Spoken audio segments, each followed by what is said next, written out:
do if I wanna feel your fire burn. Hey guys, welcome back. I haven't done one of these in the longest, so I'm doing one of these now. So if you have any questions, you can ask me any questions you have, any particular thing you'd like to chat about.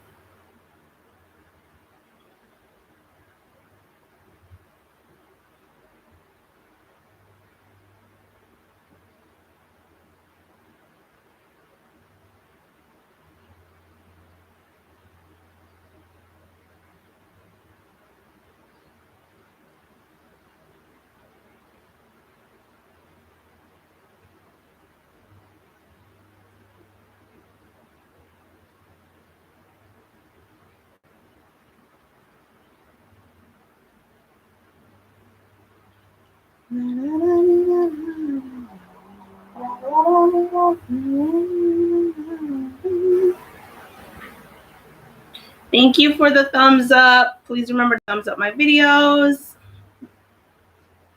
So any questions you have that you'd like to ask, now would be the time to get a good, honest answer.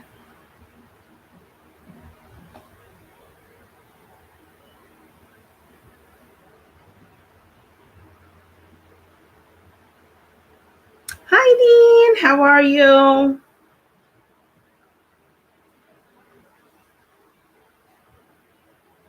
Aw. That's sweet. I miss y'all too.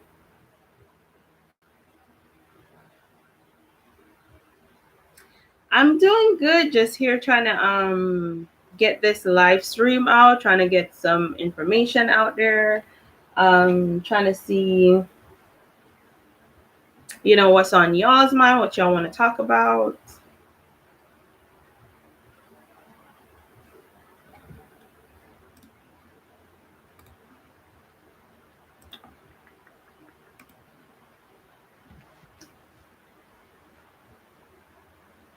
Any questions you'd have about anything at all, I'd be open to answering them as best as I possibly can.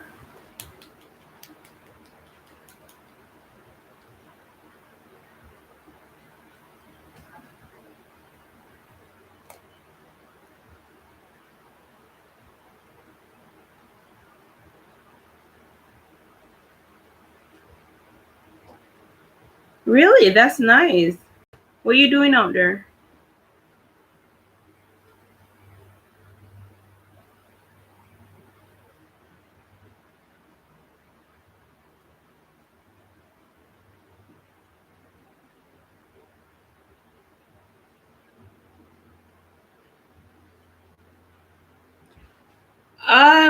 How I feel about vaccine shots. It's just like any other vaccination. It's basically them pumping the virus into your system. It's just like any other vaccination. Have I gotten one? No. Am I going to get one? I don't think so. I don't think I need one. I don't know.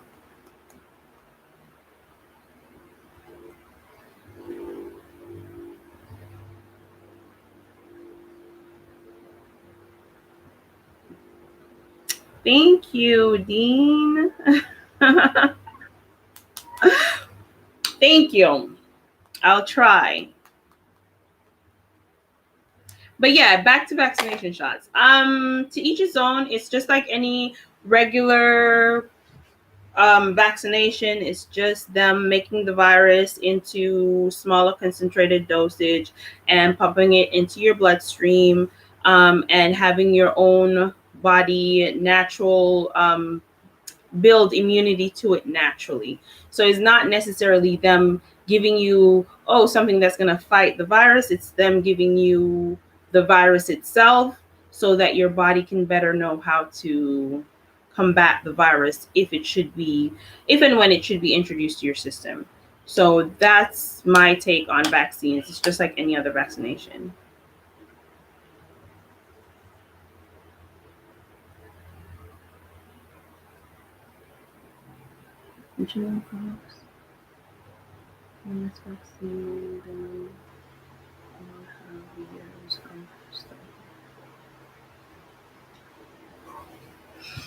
Yeah, which is right. They all have chickenpox and stuff like that. They all have years and years of studies behind them. But you must remember, the technology we had back then is not the same technology we had today's date. So the technology today's date is much more advanced, and it enables us to do things a lot faster. Even with me setting up live stream just now, I'm sure it wasn't like this every day. Even on your phone, you get notifications of new updates like every other month or so, where you can update your device and it operates a lot faster, a lot more seamlessly, and probably even a lot more user friendly. So, yes, they do have years behind them, but you do need to also remember that we do also have years of tinkering with technology behind us as well, to be able to amplify how well we can, you know, test things and produce things and put things out there on the market.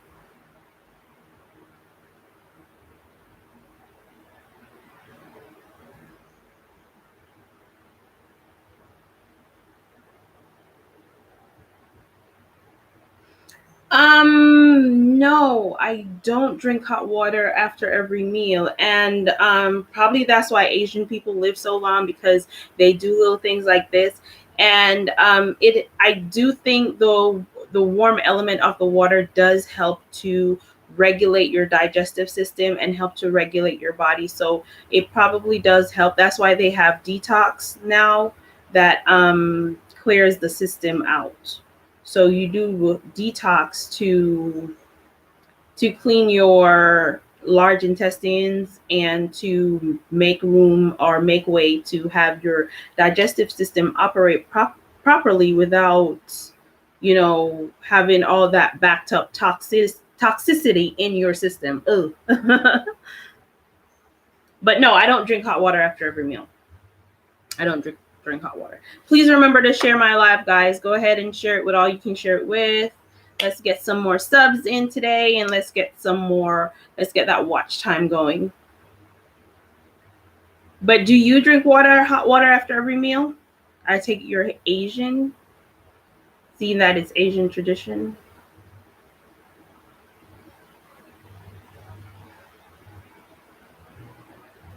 I do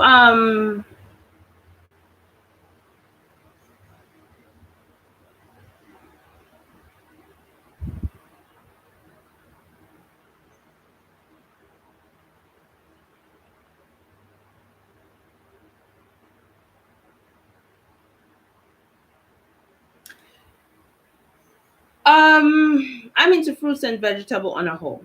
That's the whole thing. So it says I'm big on my kids eating spinach, green leafy vegetables. You into water-based plants. Okay. So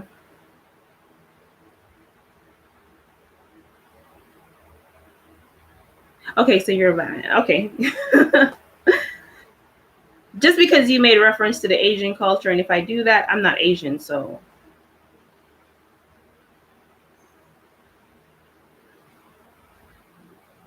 does the hot water work for you though?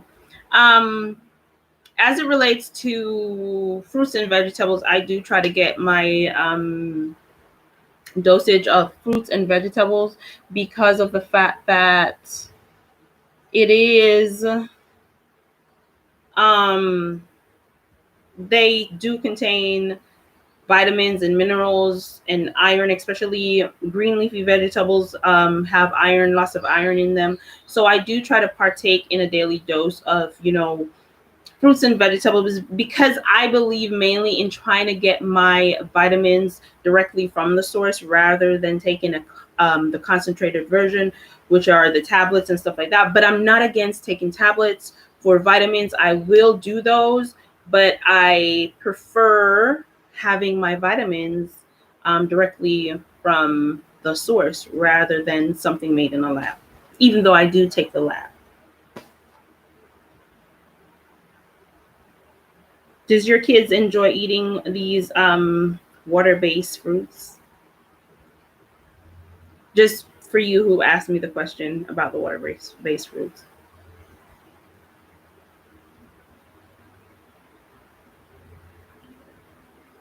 Was that Wayne Z4 sneeze?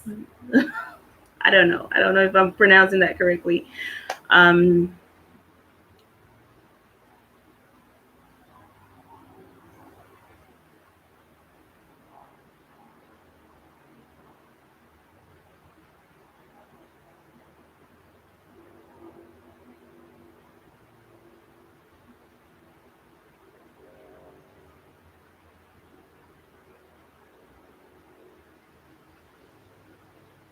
when they are in very black neighborhoods, but Asians come over for potlucks.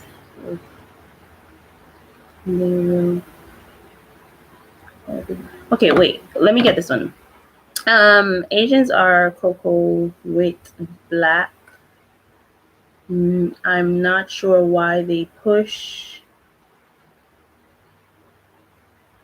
as Asians as before to hate us when they stores are in very black neighborhoods, but Asians come over for potluck. They are okay. So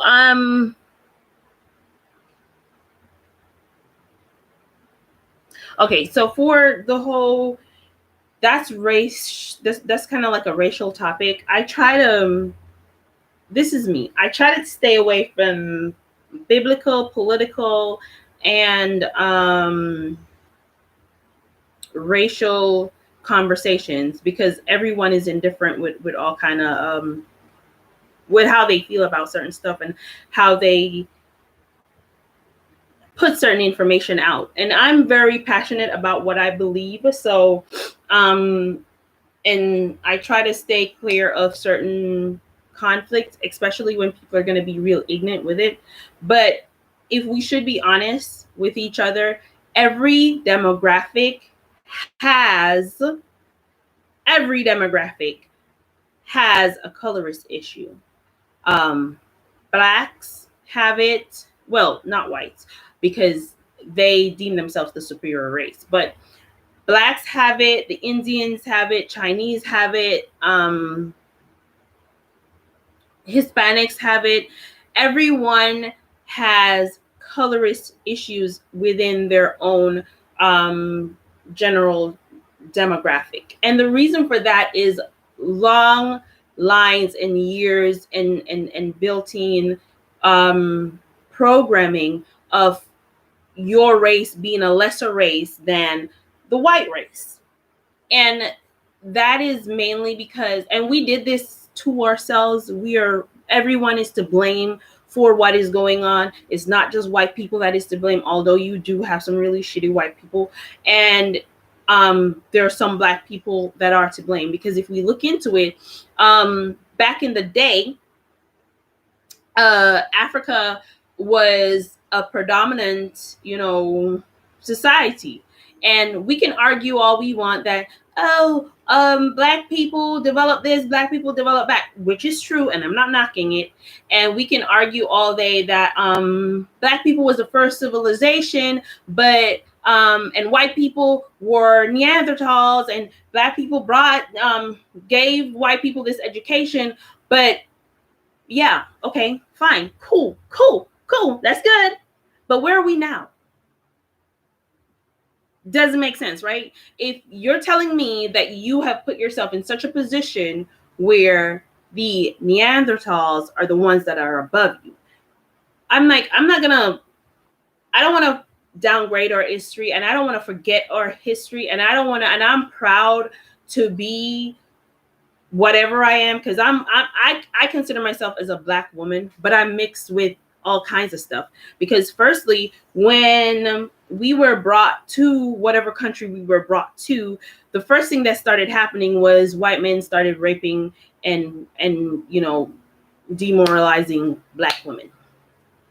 point blank period. And white men find a lot of black women features desirable, and they started doing that, and they started having kids, and their babies started having babies. So Jamaica is a melting pot, as they put it. The whole black race, because you do have pure blooded black people, are a melting pot of different ethnicities and different backgrounds. And I love my melanated skin. I love being black. I love being me. I wouldn't change me for the world. I wouldn't. But when we're gonna go ahead and play the victim card, or play the blame game, or play that kind of construct on ourselves, you're trying to downgrade an entire race. I deem the black race a superior race, to be honest. But then when I look back at it, we're so superior that we made Neanderthals rise above us. How dumb or stupid do you gotta be to make that happen? So for me, you went ahead, or the race went ahead and made a bunch of Neanderthals become the head of them. And we're now trying to argue and fight and push back. And I think we're going about this the wrong way, because I think the right way to go about it is through education and educating our youth and building those type of building blocks to make that shift. Because in the first place, black man was the one who sold black man to the white man. And they sold black man to the white man for what? Guns and ammunition. That's all black people care about, guns and ammunition. So that's what your people were worth. That's what your ancestors were worth. They were worth guns and ammunition to do what? So that black people can fight other black people to take over their territory in Africa. They did this so much that the white man was able to, minimize the amount of black power and black strength by turning the mass majority of black people into slave and demoralizing them and treating them, you're less than a dog, you're less than an animal. They did all of that over there. While they were busy doing all of that over there, black people was over here in Africa killing themselves for God knows what, because it wasn't freaking gold and it wasn't freaking oil. They were just killing themselves for I don't even know what. So white people watched as y'all kill yourself, and then came down and bought up bodies from other black people and brought them back to different countries, to America, the West Indies, the England, brought them back, made them into slaves. But we need to understand that black people weren't the only people who were slaves, right? So when we are saying that, Asian people are so close to us, and why are they getting Asian people to be so hateful towards black people, is because Asian people have hate within their own race towards themselves, as opposed to what skin color you are. Because at the end of the day, Asian people were slaves too. Indian people were slaves too. And who were they slave to? They were slave to the white man. And the white man is deemed as the superior race. So henceforth,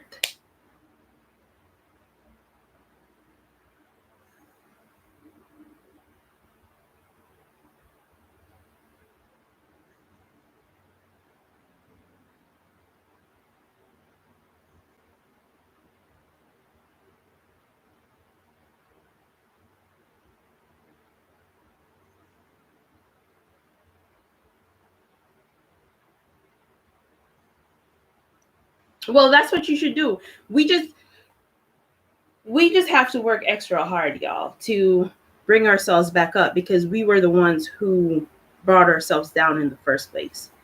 The problem didn't start with the white man. The problem started with the black man. It started with the black man when we started trying to kill each other way back in the day and enslave and capture each other. And then we try to make a buck by gaining ammunitions and guns. So when in doing that, because the white man had that, we gave them our people.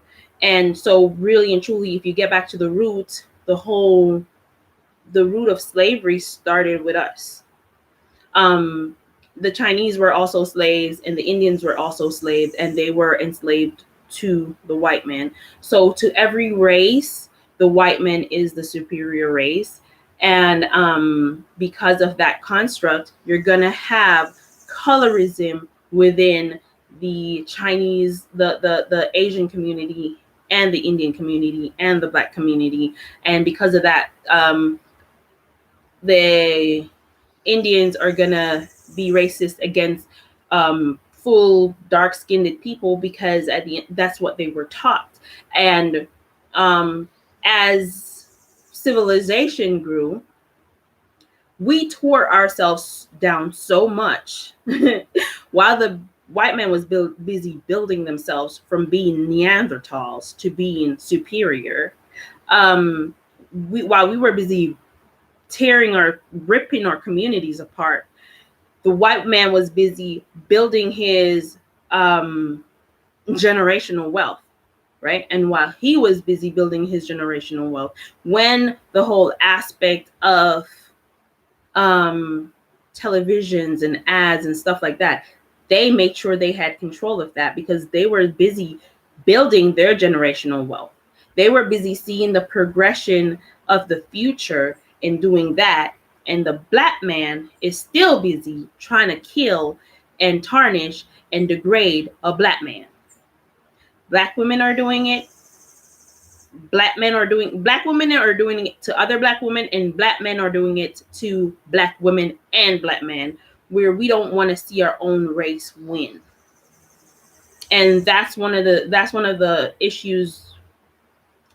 I can't, just as how we are turning a big blind eye to colorism and trying to blame colorism on the European standard or the European media, because remember, the European standard was the standard of beauty, because they controlled all of that. Why did they control all of that? Because they built all of that.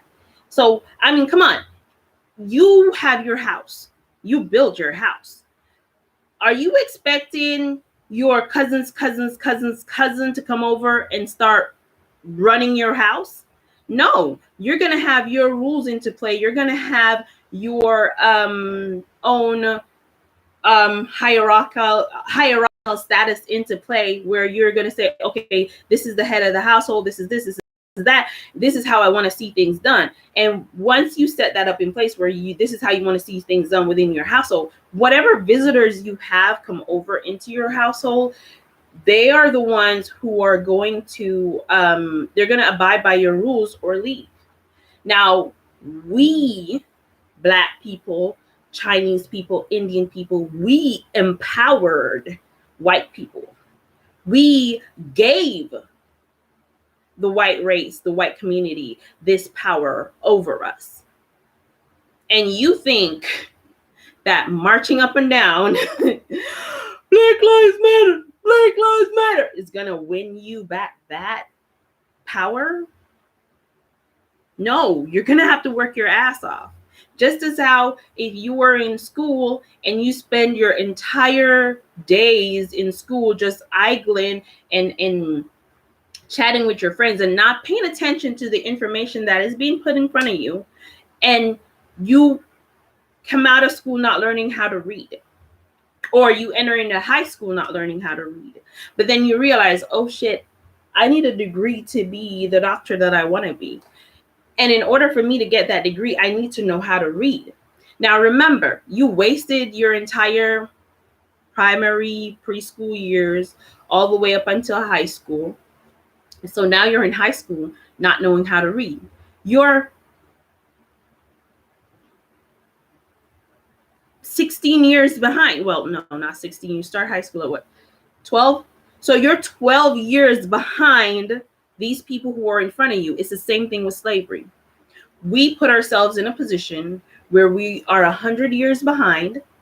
And even though what the white people did was wrong, and what they did, those people back in the day was wrong and was literally degrading, they would not have been able to do it if we did not give them the opportunity. So now here you are in high school not knowing how to read. Now you're in high school, you're not knowing how to read. So a child that does know how to read start to pick on you. They start to pick on you. They start to call you names. They start to call you. It's basically the same concept, if you get what I'm saying. So you know that you want to be a doctor and you can't even read. That means when Sally Johansson is out playing ball or doing extracurricular activities such as, going out with her friends, going skating, doing sports, while she's doing that, you know what you have to do with your time? You have to take that extra time to do intermediate reading. You have to go over your alphabets, your letter sounds. You have to spend all the time that you could be using to put yourself towards what you want a lot faster. You're going to have to go back and relearn. You're missing 12 years. Once you have relearned you're missing 12 years, remember, you're going to have to be doing that while you're learning your high school lesson. So now you have quadruple the amount on your plate. And you need to get this done so that you can earn your degree in medicine. It's the same thing that happened with slavery. We have given people the power over us to put them 100 years ahead of us. And then we're demanding them to give us back that 100 years that they apparently stole from us. But in fact, we sold it to them for guns and ammunition.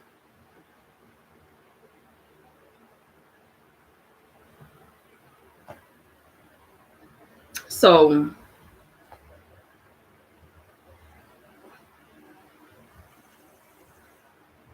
I don't know if you understood what the hell I just said. I don't know if your mind or your construct is there, but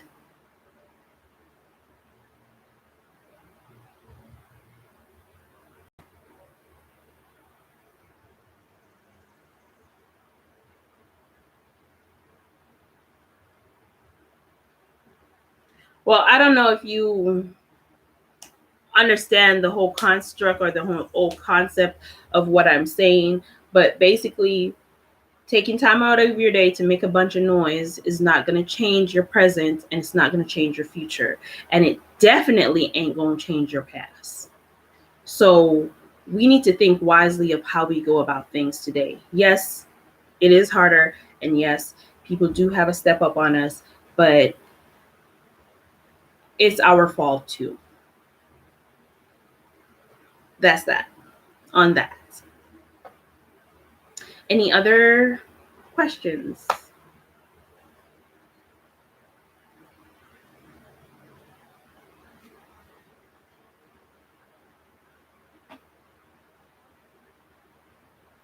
I mean, I'm all for someone who wants to elevate themselves and move to the next level and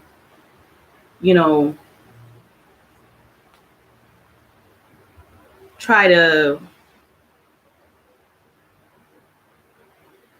excel, because at the end of the day, that's what we're put on. We're here for. We are here with a purpose.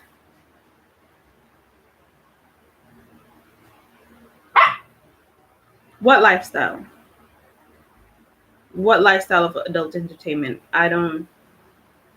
That's such a broad question. You'd have to narrow it down. How do you feel about the lifestyle of adult entertainment? What lifestyle? Are you talking about pornography? Are you talking about the strip club? Are you talking about webcam modeling? Are you talking about phone sex chat operators? Are you talking about text operators? What are you asking about?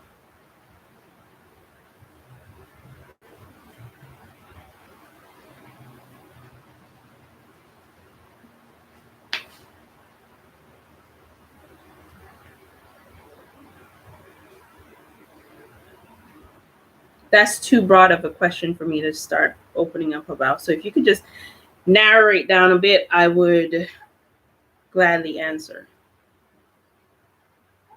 For me, if you are subscribed to my channel and you know me, for those who don't know me, hi, my name is Orffea Wallace. I'm a webcam model and a text chat operator. I do enjoy what I do.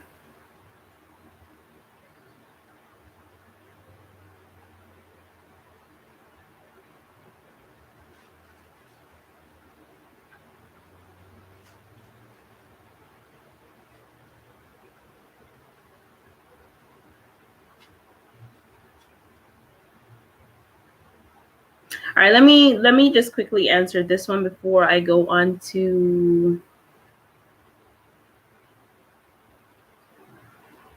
Chanel Poppy. Let me just answer this one quickly. Okay.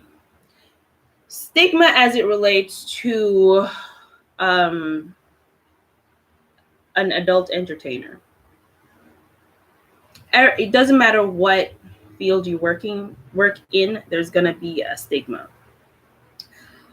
For doctors and lawyers, the stigma is you make money. Now, the truth is, not all doctors are rich, and not all lawyers have money. Some are dirt poor because they just haven't made a name for themselves yet. So anywhere you go, there's stigma. For a person in the adult entertainment industry, I don't think it is something for someone to do who is not going to be able to withstand the names that you're going to be called or what people are going to say about you. Regardless, you could be standing still like a door post and someone sees you, they're going to have something to say about you. And you're going to have some people who say bad, and you're going to have some people who say negative. You're going to have people who say, oh, look at him over there. Look at her over there. She's just standing there every day. She is, or he is so lazy. He needs to go get a job. She needs to go get a job. She needs to do this, blah, blah, blah, blah, blah.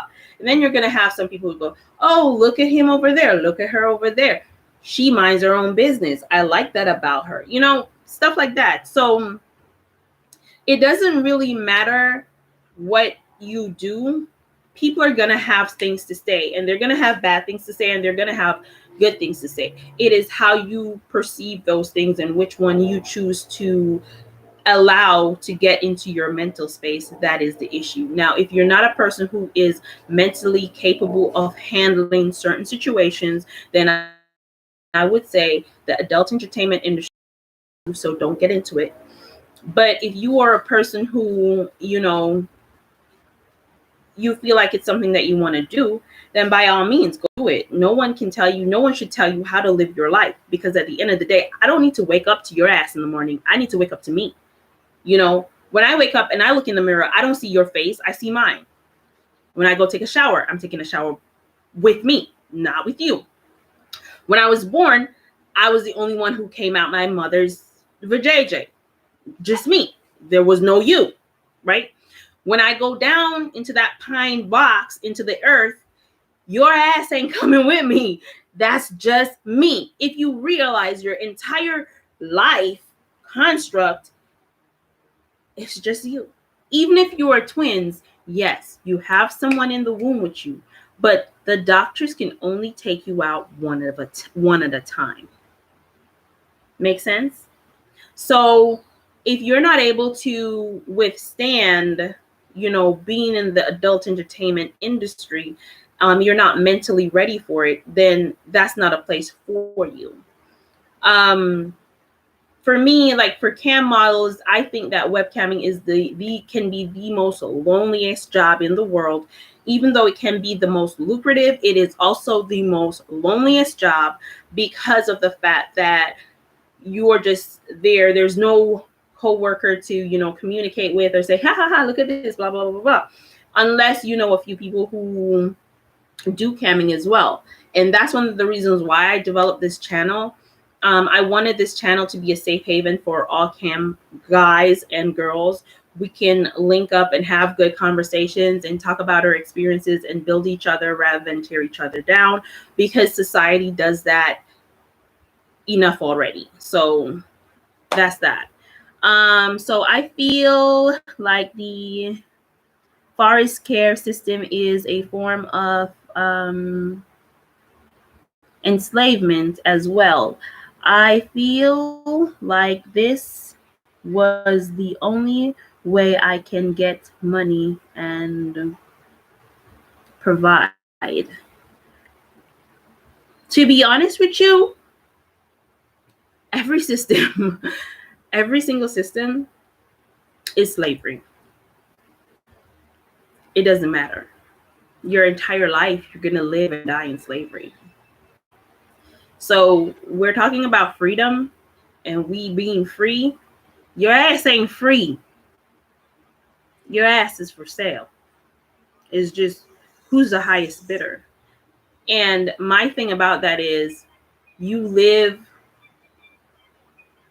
in your presence and enjoy life while you can, because your entire life is slavery, and your child is gonna born and die in slavery, and your child's child is gonna born and die in slavery. And no matter how you look at it, the white man is enslaved, the black man is enslaved, Chinese and Indian are enslaved. And by the way, the first slaves were actually white people. Scottish and ginger, the red hair and all that, they were the first slaves. They were the first enslaved people, and then they took that whole slavery issue and started buying Africans because we were stronger and we are able to endure more harsher conditions. So the first slaves were actually white people, because white people enslaved each other in terms of the lesser class. But then they were like, oh, why enslave our own race? Why not build our race and find some other race to enslave? And that's what they did. They went and found another race to enslave. So that's how that went in a nutshell. I'm no history teacher. I wasn't born back then. But yeah, from my research, white people, when you look at it, who was in the Queen's chambers and all of that, what was going on there, all of those things, even in when they started building themselves and stuff like that, where did all of that come from? It had to be birthed someplace before they actually went and bought Africans to do it for them. So white people were the first slaves, the lower class. But you said forest care is another way of slavery, and you did it for $1. So every single job is slavery. Every single job is slavery. If you don't have the freedom to do whatever you want when you want, it's slavery. Point blank, period. You're gonna go in, you're gonna clock in, no matter what. If you work at a bank, if you work at a hospital, that's worse. You're on call. If you're on call, that's worse. Someone can pick up their phone. Oh, you need to come in. You need to leave your wife and kids. You need to leave your husband and kids. You need to leave your kids or child to run in to take care of the person who called. So every freaking job, you're enslaved. You're forever enslaved, and don't forget it. Don't forget it. Just slavery today is better than slavery yesterday. Just put it that way. Slavery today is better than slavery yesterday. So it doesn't matter. Once you have to go in and clock in, once you can't, if you miss a day of work, your pay is being docked, you're enslaved.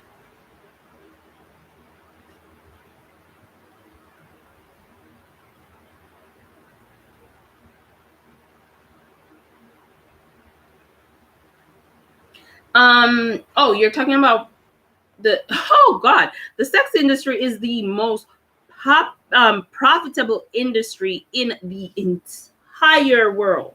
We sexualize everything, and I mean everything. Have you seen these cartoons? I'm not talking about these nowadays cartoons where they have everything thrown in there. I'm talking about back in the day cartoons. Have you seen them? Everything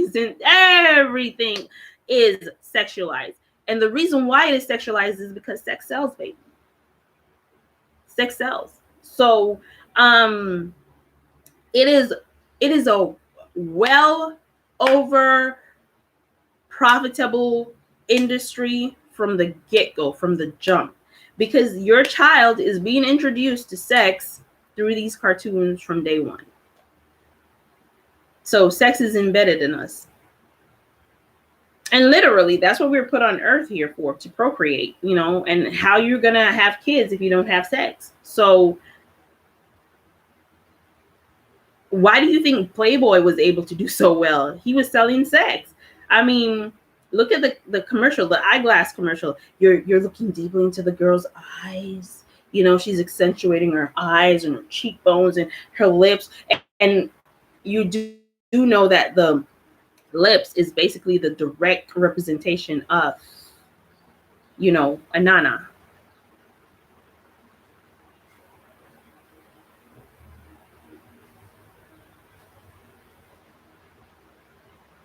Do you think the money is worth being called inner by a white man? Um okay, so I got a message because you put the N-word in there, which is nigger. I guess I can say because I'm black. I don't know. I don't know how it works in America. Fuck that shit. We in Jamaica, we don't sugarcoat shit like y'all in America do at this point. We're not there yet. We're still at the basis of saying what the fuck we want when we want. So it is up to you to know if the money is worth that. If you are insulted by it and you want to elevate and find something else to do, then go elevate and find something else to do, Google. Elevate yourself and find something else to do. Like in Jamaica, the biggest cuss word, the biggest insult you can tell someone is go suck your mother, which is go and suck your mother. That's the biggest insult you can give a Jamaican person. Not me though. Not me. Because I would tell a boy or a girl that I did that already and her milk produced all this goodness. So I'm not insulted by that. But it's an insult to Jamaicans. And I get the N-word is a derogative term that was used back in the day of slavery by the white man. And you have to know that Brakamasa did use it too. And Brakamasa is the word that they called the strong black man who worked for the white man, whipping other black men. So, and they used it too back in the day. It's a derogative term used to dehumanize us, I guess. They try to use it to dehumanize us. But the word negro means black in Spanish. So negro is closely related to nigger. And I guess the white man put that a hard ER on there to make it hurt more. You nigger!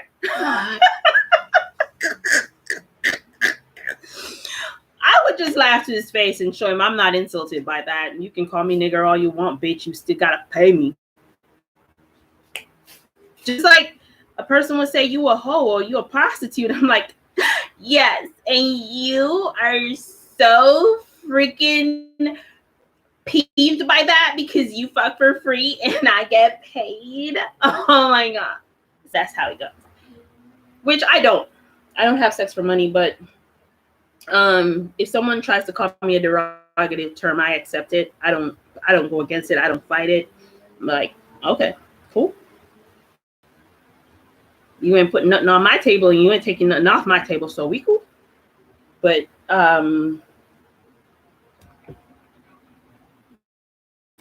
for you, it's a personal thing and it's all up to you and how you feel.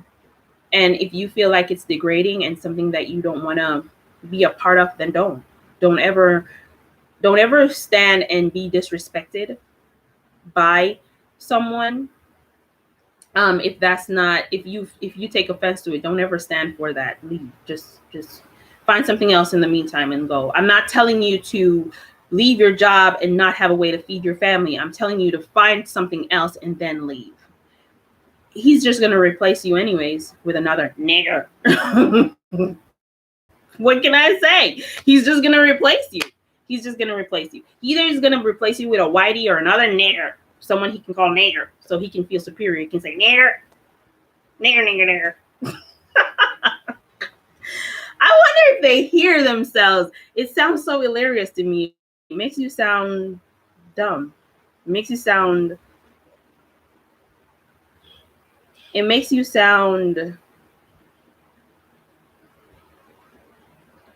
unintelligent, uneducated to be using that word like that. But don't let anyone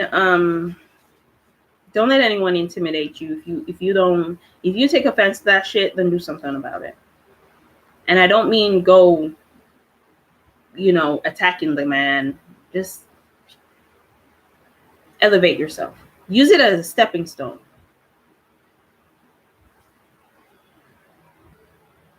Yeah, you can get rich online. You have a lot of people who do it. You have a lot of people who scam to get rich online, and then you have a lot of people who do it legitimately to get rich online. But you can get rich online, so that is definitely something you can do.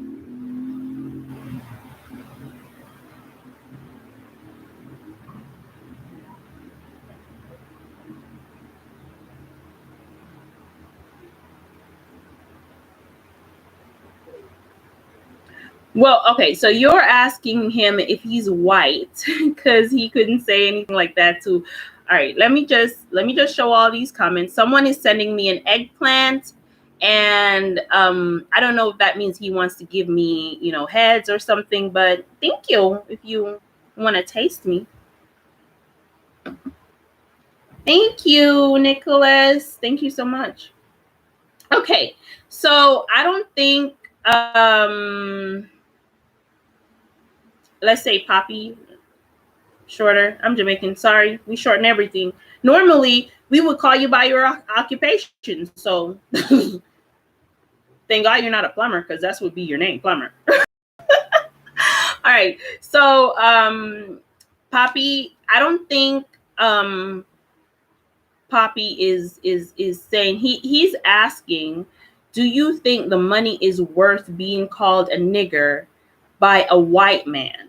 So that's what he's asking the question. So it's not like, yeah, so there he is. He says he's black. So it's not like he's saying that, hey, I'm a I'm a white guy trying to say this. He's just asking, is the money worth being called nigger? Should I continue working for this person even though he's calling me a nigger? And the answer to that is it's up to what you can take. Oh, sorry about that, Lovey. So female. So she is asking if it's worth being a nigger by a white man. Um,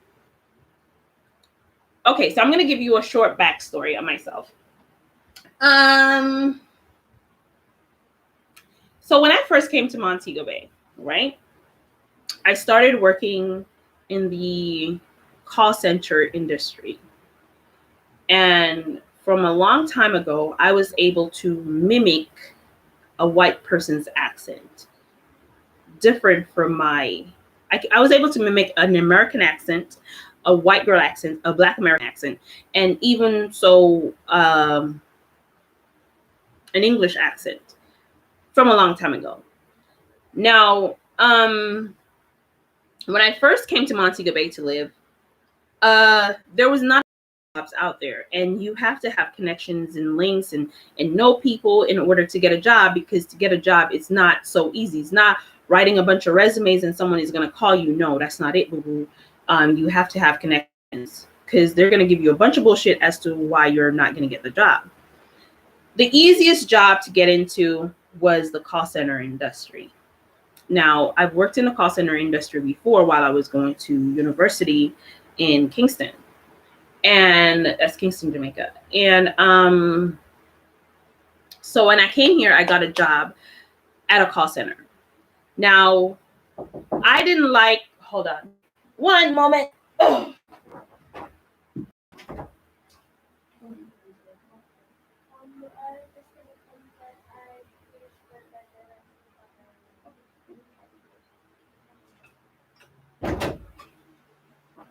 So that was my son. Okay, so back to my story. Where was I? Oh, yeah. So I came to Montego Bay, not really knowing anyone. And so I got a job in the call center industry. Now, I'm the type of person where Jamaica is massively black. We do have white Jamaicans, but there's not a lot. So there are unicorns in Jamaica. White Jamaicans are like unicorns. So when you find one of those, you're like, oh, those exist? Oh, look at it. Look at it, crikey. It's a white man. He's a white Jamaican. Crikey. Okay. So, but anyways, so Jamaica is a massive black predominant country, and it's run by black people. So of course, even though I had white bosses, because for all y'all who don't know, a lot of your calls are routed through, if it's not India, it's the Caribbean, because we have a lot of call centers and we manage calls. I used to do sales for AT&T. All right. And they put a Black woman over me. Now, I have no issues with a Black man or woman being put over me, but I do have an issue if they're dumb, if they're uneducated and stupid. Listen, a blind cannot lean a blind man, and I don't think you should be visual and be led by a blind person. So I don't think you should have vision and a blind person lead you. So at the end of the day, this woman was very much uneducated, didn't know nothing about the work at all. And then she tried to basically pick on me because, not to toot my own horn, but toot, I was good at my job and what I do. And I was bomb ass to the point where the person who trained me told me that I was better at sales than he was. So I can get that sale, go get it, which at the time I was lazy, I was annoyed, I just didn't want to deal with it. So I was like, can you, because you've been selling for everyone else, can you sell this for me? So he was like, no, you got this, do this, blah, blah, blah. I went ahead, I got my sales, of course. But then she started, trying to put pressure on because I knew my job and try to do stuff. So what I did, just stop going to work. I found myself a new job and I went to another job. Again, it was a job in a call center, and because I was so good at it and they knew me from before, it was easy to get that job. I spend my days talking to all sorts of people in America because I speak to the Americans, and I'm not easily found out because I can mimic their accent. Well, I wasn't found out at all. Unless you were a Jamaican on the phone talking like a Jamaican, then that's when my Jamaican kicks in, and that's like, oh yeah, man, you're good. Say, yo, me just I'll put you on and I think still Illinois, AT&T, what you think, blah blah blah, and that's when my Jamaican will chip in, and I will start talking Jamaican a little bit, and then go back to the English, to the American English, because American English is different from English overseas. So I went back to, oh honey, if you want to go sleep, baby, just keep playing it. I'm going to show I can hide your comment, but I'm going to show it. So if you want to go sleep, just keep playing because you helped my time. Anyways, so when I was doing all of that, and I felt like I wasn't moving. I felt like I wasn't going nowhere. I felt pressured by it. I felt, demoralized by doing it. You see, which a lot of people would think, oh, that's an upstanding job as opposed to being a sex worker. Is not. And okay, baby, bye-bye.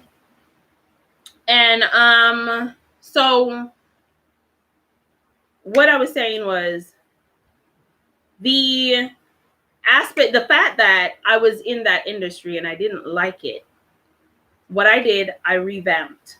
I went over and I reevaluated my life.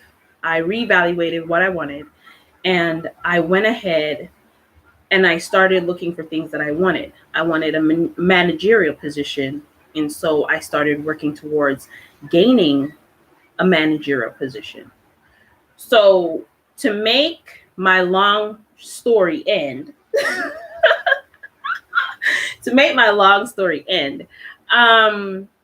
what I'm saying to you is, you have this job and you don't like this job. Go back to the drawing board, right? Get out a pen and pencil, go on Google, think about, reevaluate yourself, your situation, what you're in, and what you want for yourself. Now, you have kids, so I'm not going to tell you to quit your job because at the end of the day, you have kids. So what you need to do is reevaluate yourself. What do you want? What do you want to accomplish out of life? What do you want? What type of job do you feel will make you fulfill? For me, I'm there as long as there's money. So at one point I wanted to be a doctor and I was willing to work towards that. But now I'm like, I don't want to be a doctor in my 50s, 60s. So, because it's years of studies, especially if you're going to specialize in a particular area, to which I was not going to be a general practitioner. I was going to specialize. So I just gave up on that and be like, where the money goes, I go. So for that, go ahead, reevaluate yourself, reevaluate your situation, reevaluate what it is you want in life. Take a pen and a paper, write down where you are now, and write where you want to be. And then when you write down where you are now and where you want to be, in between that, you're going to write the steps to getting there. And once you write down the steps to getting there, you follow your own steps to getting there. And trust me, that worked for me. And I'm giving you that information now because that is what worked for me. And I believe that it will be able to work for you. So if you decide that, hey, I want to be this, and you decide that in between I need to go to night school and I need to get my this or I need to get my that, then that's what you do down the line until you are at the exact spot where you need to be, where you are not having people who is in your face calling you a nigger. So that's that for there too. Big noise. Are you gone already? You said take care and bye. I said bye back. So I don't know if you're still here or you're gone. But yeah, that's the last comment I have there. But I hope that little information there helped you to say that if you're going to ask me, did that help me go into the camming industry? No, it didn't. I have an entire video as to why I went full-fledged into camming. It's my very first video that I put up on my channel, so you can go ahead and watch that video. But for the steps that I take, I was able to go ahead and get that managerial job. And once I got that one managerial job, I continued getting managerial jobs ever since. And I just got tired of working my ass off for people, and they're making the big bucks, and I'm making a percentage of the percentage of a percentage of a percentage of what they're getting. So I was tired of that. And because I was tired of that, that's what led me to, try to start my own business. Now, in starting my own business, I spent a lot of money and got nowhere because I believe other people were involved. And because other people were involved that were not for my best interest, and were more likely for theirs, it just didn't go well. Hi, boo. Thank you. Love you. Miss Coco, love you. Thanks for showing up. So because of that, I had to go ahead and I had to say, okay, so your goal is to get that bag. What is the way you can go about working for yourself without, having someone tell you when and where and how to do things and still get that bag? So, and then when I had to reevaluate my entire life, that's what I did. And I ended up going camming full time. And for cam full time. So I then did more research, got on to the company that I'm working with now for text chat. And I make a lot of money with that company, which I also have a video on that you can go to and view as well. And it gives you, I gave you the link in that video if you want to go work for that company, because they are looking for people now and they do pay good bucks. Again, you determine your own time, as in you determine when you work, what time you work, how long you work, and how many days you work. You also determine where you work, because you can work from any location in the world and you can work from any device that you find comfortable enough to work with. So yeah, I say just do a goal list, do a check, do a goal list, and figure out where you need to be. How can I get out the position that I'm in now? As a non-nude camel, what are your favorite 3 sites do you think are most lucrative? Okay, so basically you can turn any site into a non-nude campsite. That's what I figured out. But my favorite site to work with that I told y'all was ImLive. I work with ImLive and I have worked with Bonga Cams, but I do most of my work with ImLive, practically all of them. So I would say if I should have to choose, I would say Strip Chat, Bonga, and ImLive. Yes, it's Strip Chat or StreamMate. One of those. Bonga Cams and ImLive. Definitely sure Bonga Cams and ImLive because I have been successful on those 2 sites, especially ImLive. Now, any site can be lucrative for you. It is how you manipulate and maneuver your cam show. So if I have tips and tricks videos out, I have 3 videos out now on tips and tricks. So you're welcome, boo. So if you want to go ahead and check those out, you can go ahead and check those out. But it's all up to you on how you handle yourself within those shows. It's how much you're able to hold your person's attention during the entire exchange. So my top favorite is gonna be ImLive.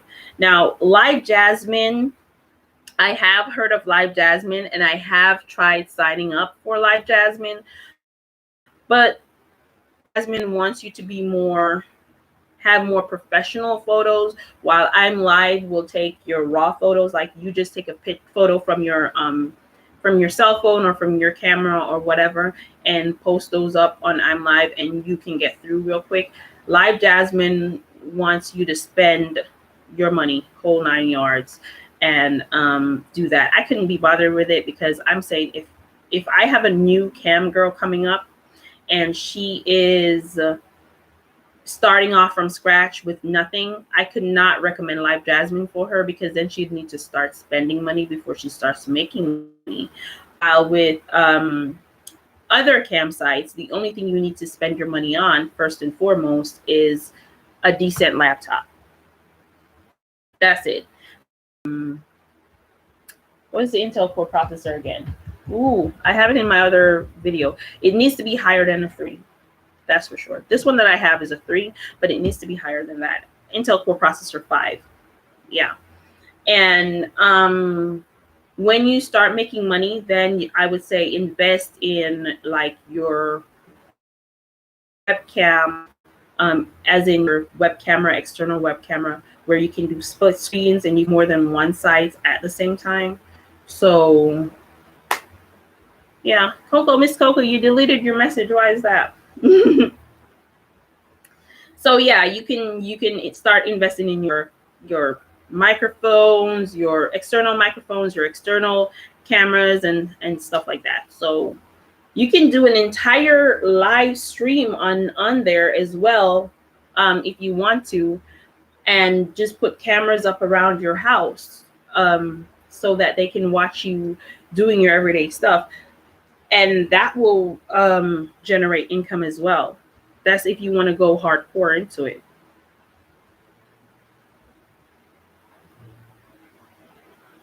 Thank you. But yeah, so you can set up your cam show just like I see a few people doing with YouTube right now, where they're putting up cameras around their house and they're doing live streams. But you can essentially do that with webcamming as well, where you put cameras around your place and you just hook it up to your device, to your to one central hub, and you can just stream for the entire day and just doing your own thing, and just by living your life, you're making money. So you can do that too. There are many ways to make money in this whole camming industry and not take your clothes off. There are many ways to do it. It's just you need to open up your imagination and tap into those resources in order to make that type of money that you want to make and make it a lucrative business. Now, am I encouraging people to become a cam model? I can't encourage you to do something that is not already in your mind to do. You can't, if you don't eat bugs, like for me, I'm not gonna eat frogs. I'm scared of them shit, and I'm not gonna eat something that I'm afraid of. So I'm not gonna be eating frog legs anytime soon. And you can't force me to eat frog legs. You can encourage me to eat frog legs because it's something I don't know do. So I cannot encourage you, but I can educate you on being a camel, and I can educate you in having you know that being a camel doesn't necessarily mean that you are being X-rated. So I can educate you on being a camo, but I can't encourage you or, influence you to become something that you did not already have in the back of your mind to do. So if this is something you do, is because it's something you've always wanted to do. I haven't even been introduced to webcamming. I was introduced to webcamming by an ex. So he was the one who showed it to me. He had like a cousin who had a profile, and he said I looked a lot like her and asked me if I wanted to try it and told me what aspect it was, which she had an I'm Live account. And I tried it out, and within the first few seconds, I made me some money. So I was like, okay. So yeah, after that, I usually cam when I was, a bit low on cash. But then I saw the advantage of it and being a lucrative thing, so I went on into it, pledged. So guys, we are at an hour and 8 minutes. Is there any other questions, or should I just wrap this chat up now?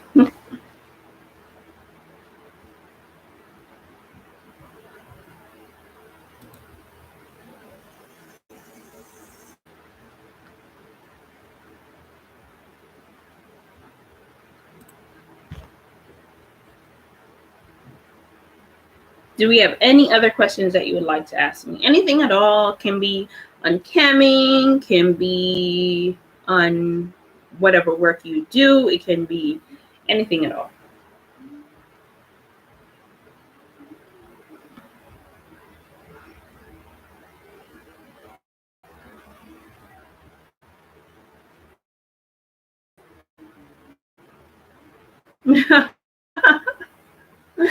Well, I'm sorry about that. If you always catch it at the end, are you subscribed? Do you have your notification bell turned on? Because yeah, I've been here for an hour and 9 minutes.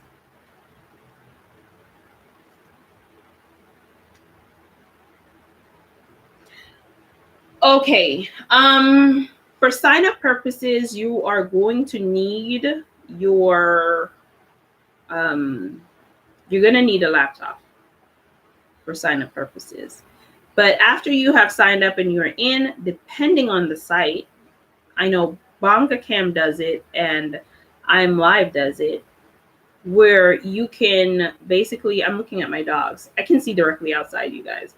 But I know BongaCam does it, and I know I'm Live does it. And what they do is they enable you to cam directly from your phone. So I'm able to have live dates. So if I have a client who comes over and I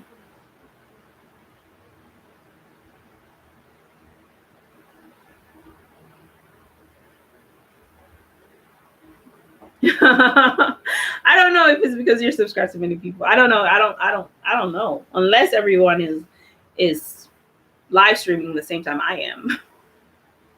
But yeah, back to what I was saying. BongaCams and I'm Live. Those are two that I know for sure you can cam from your phone. So say I have one of my clients and they're like, okay, so I want to talk to you at 8:30 Eastern Standard Time, and we're going to be doing this on a date basis. So get prettied up and go to a restaurant and we'll be there and we'll camp. Or if I want to and I want to go out to a restaurant and I want to sit there and I want to eat and I decide that I'm bored, I'm going to log in and see who's on. I can log in, see who's on, and if someone comes into my chat while I'm having my lunch, dinner, whatever it is, they can come in and they can, excuse me.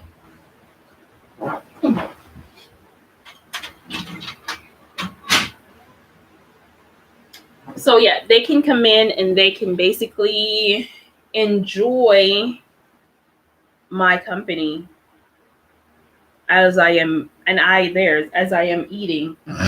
And I'm sorry guys, my sinuses is acting up. I have allergies. So yeah, as I am eating and as I am, enjoying myself. One person in particular,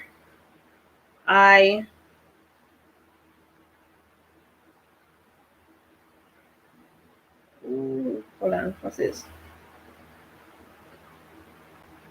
Okay, so one person in particular, we decided to have a stay-in date. This was in the time where COVID was predominant, and we decided to have a stay-in date. So I would order what I wanted to order, which he had sent me money to do so. So I had ordered what I wanted to order, and we turned on the cam and we watched a movie together. So we basically had a movie date at home. So that's one of the things we did.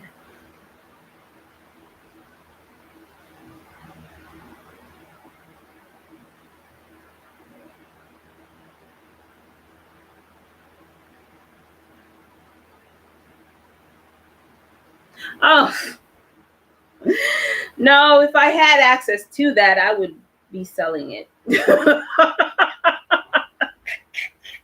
Strike that from the record, people. Strike that from the record. Strike that from the record.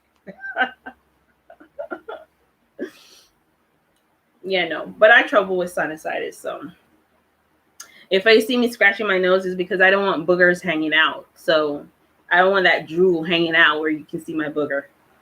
Uh-huh. Yeah. I've been wanting to do this for the longest time out. So I don't want you guys to see snot hanging out of my nose. So unless you want to see snot, I don't know. Which is crazy. Oh my God. I think that I've been a cam model for a little bit too long. Like, pay me. You see my snot if you want to see my snot. Whatevs.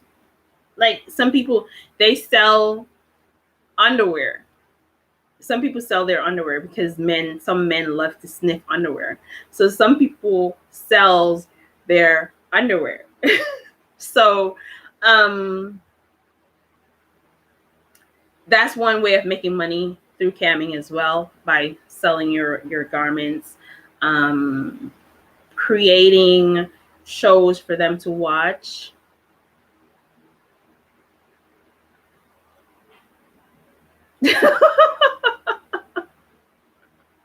I guess that's what it makes me. So selling their underwear. You have guys who like to buy your dirty underwear. So you have people who who makes money through selling their underwear, selling socks, their dirty socks, because some guys like that. What else? Making videos. You can make videos on the site, so you can make passive income where you don't have to be logged in because you have videos up, so they will purchase to watch those videos that you have up. You can make money through referrals. So by sending out your referrals and people signing up for the site, I don't mean signing up to be a cam model, but signing up to be a paid member of the site. You get paid full commission for when they're in cam shows with you. And you also get paid, what was it? 75% for when they go chatting with other people. So say you have Tom And Tom used your referral link to sign up and make himself an account. And Tom went ahead and Tom said, okay, all right, you're not online today, so I'm going to talk to Hot Silver Dollar over here. And they went ahead and talked to Hot Silver Dollar. While he's talking to Hot Silver Dollar, you're making money because he signed up using your referral link. So that's another way to make money off camming. So camming is an entire industry that allows you to make money in multiple ways. So you're not limited to just logging in and waiting for a chat to come into your show. I hope anyone who wants to hear this now. Stop being naked in your free chats. I'm literally thinking that I'm going to have to say that in every single video, because every coaching call that I have come across so far, these people, they're getting naked because that's what they feel to do. They feel they need to do to make money. And again, if you're going to be giving away the nana for free, you're not, why would I pay for it? So no, don't do that. So trying to be a professional. Is that it on the questions, darlings? Is that it on the questions?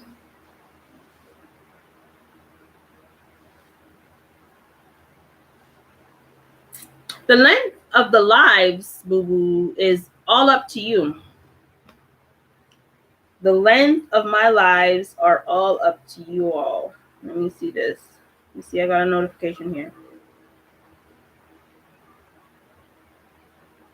Because in a live show, if we have nothing to... what's this about?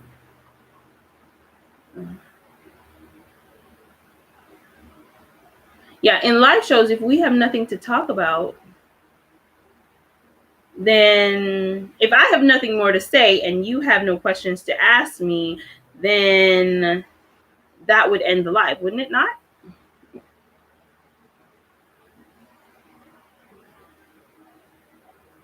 So my lives are completely up to you guys, and your questions or what you have to say, because I don't just log into lives to just talk out my ass. I can do that with just by recording and posting it up. But I know I haven't done a live in a really long time, and I am growing as a channel. As we speak, I'm at 357 subscribers, I think. I don't remember. And I just want to engage with my audience. I want to get to know you all a little bit. I want to get to interact with you all a little bit, because I know some of us are in way different countries, and we want to... You want to get to know your YouTubers, you know? For me, at least, when I'm on YouTube and I'm watching a YouTuber, I would like to say, hey, especially if, you know, they have me invested in their videos in terms of I enjoy watching them and stuff like that. I want to be able to say, hey, how are you? Or hi, you're so beautiful. Thank you. Or whatever. I want to be able to interact with them. And if being in a completely different country is going to be a struggle with interactions. So when they do live shows, that gives you the opportunity to communicate more and to get, you know, things answered from your favorite YouTuber. I don't think a lot of YouTubers that I follow, no, I follow like Nina Unrated. I don't know who else follows Nina Unrated, but I follow her and I just love her to death, because she, you know, she interacts and she responds back and she makes you feel like you are valued. While as to other YouTubers, just they make money off you and they make you feel like, okay. No, I don't use VPN. No, I don't use VPN.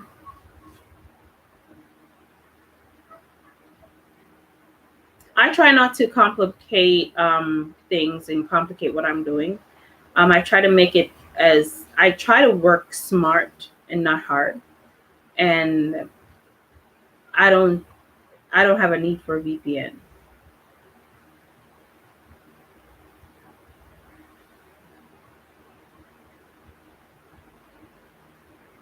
Okay, but if someone is going to take the time out to hack you, then they're going to know how to override your VPN.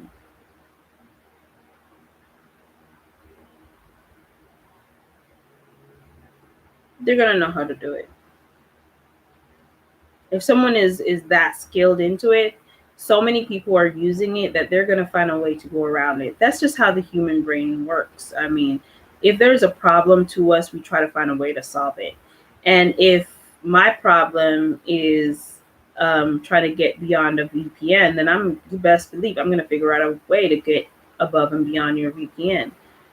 For me, like I said, if you're going to be ashamed of what it is you do, then don't do it. That's me. So I don't worry about hackers. I don't worry about hackers. I mean, look at it. A lot of females look at all these celebrities. They are not even sex workers or cam models or nothing like that. And they made an innocent video for their boyfriends. And because their boyfriend or girlfriend had a grudge, they put it out there on the internet. Look at Kim Kardashian. Her and her mom exposed her sex videos for fame, and they got it. So like, if the information, and while Ray J got, squat out of it.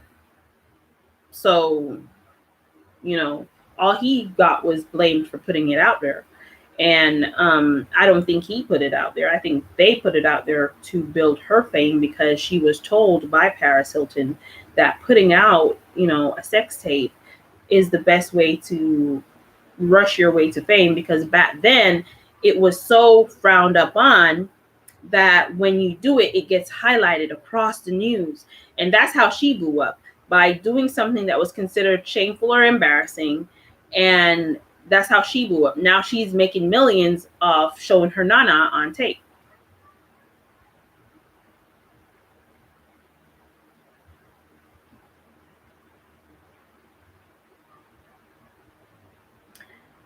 Yeah, I get that. Okay, I get it. I get it. Yeah. No one wants to be shown up in their household. No one wants their kids to see something like that either. Maybe when you're old enough, and then you go like, "Oh God, mom, did you do that? Oh God, that's sick."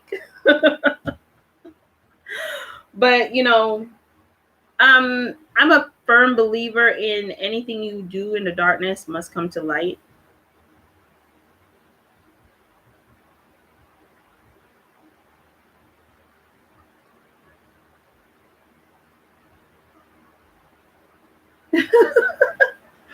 Well, you have to. It's not. Chris was not the only one that was in it, because at the end of the day, Kim had to bring it to Chris, because remember, Paris was the first one who did it, and she was being all across the globe with it, right? And then after Paris did it, then Kim did it, and then Kim her thing end up going way across proportion, because remember, her dad was the lawyer in the O.J. Simpson case. So her thing ended up going way across the border. So Kim had to get the information from Paris and brought it back to her mom, and her mom decided that this is what they're going to do. The entire family, I believe, was in on the whole entire thing. And they were like, okay, let's do this. And when they did it, they blew up, and then they started getting deals all over the place. Because remember, Courtney also was...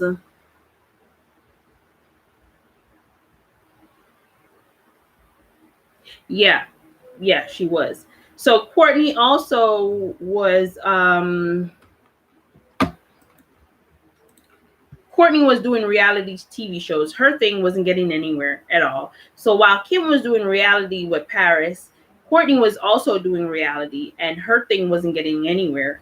And she tried multiple times, and her things, they just weren't moving. So when Kim brought that, the whole family was in on the thing, and then they just blew up out of it. So it wasn't just a Chris thing; it was a Chris and Kim thing, and the entire family thing, and that's how the entire family made it into an empire. If you realize, the only person I think that wasn't in on it was the brother, Rob, because he was the only one that didn't profit greatly out of the whole Kardashian enterprise.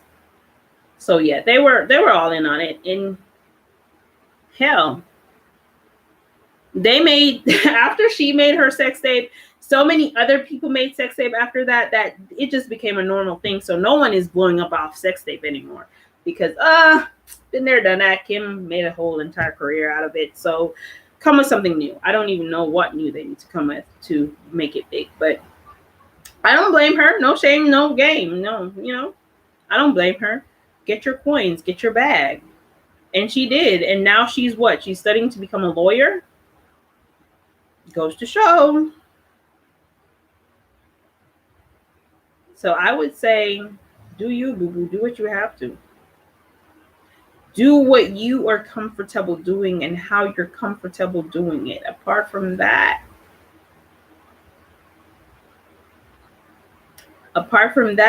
don't do it. If you're not comfortable doing it, don't do it. Don't do it.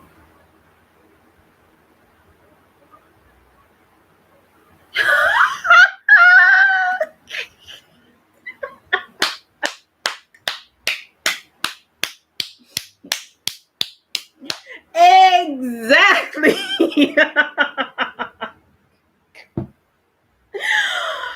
100. Not 100. 100.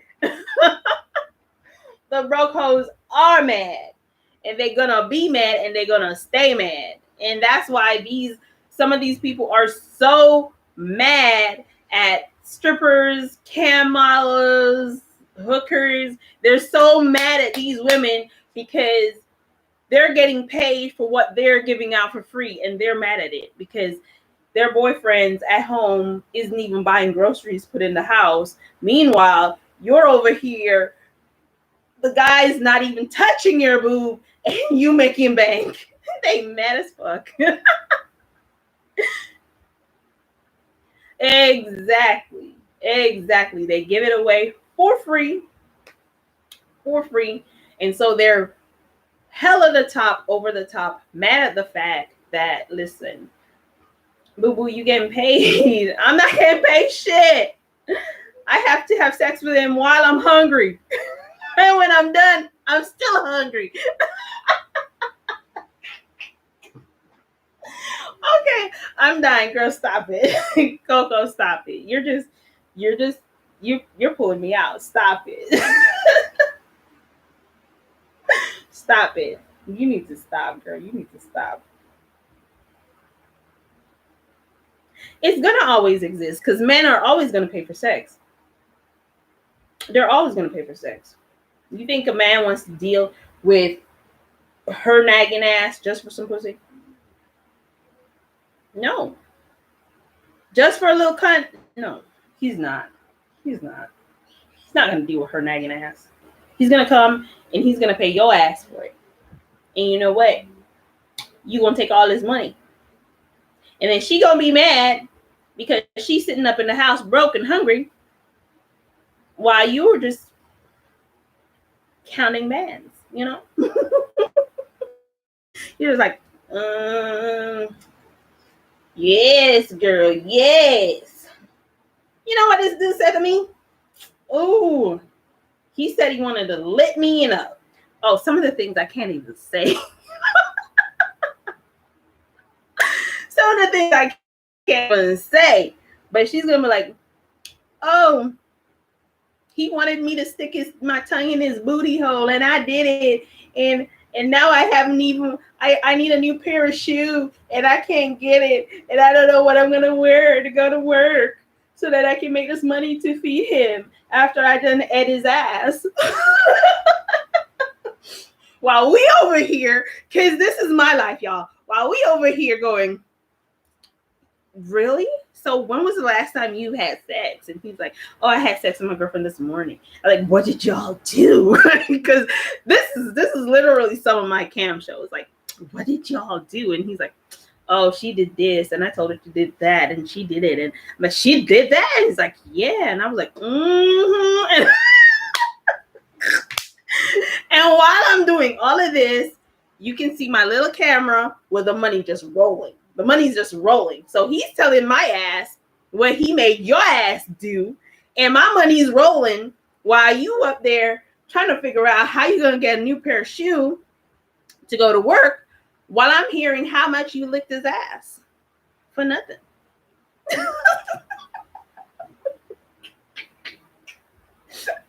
That's a fun thing. A fun fact about sex workers in general is we hear stuff about y'all sex life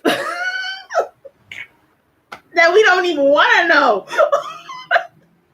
Especially us cam girls. When we get the guys who talk to us, who talks,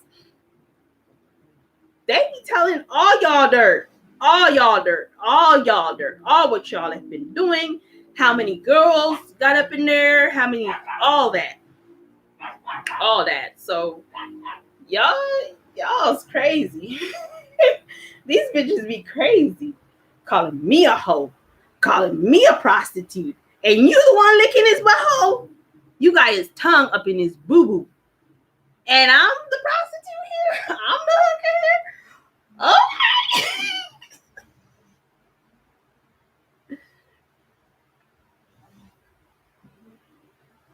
Yes.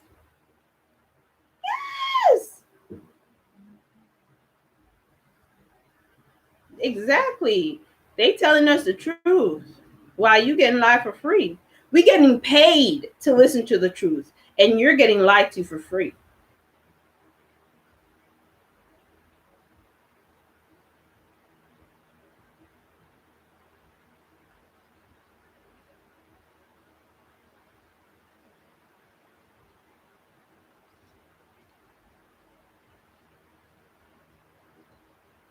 Yeah,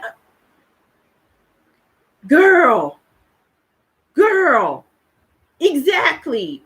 How they're disgusted by their own wives. Oh, she just let herself go. She's this.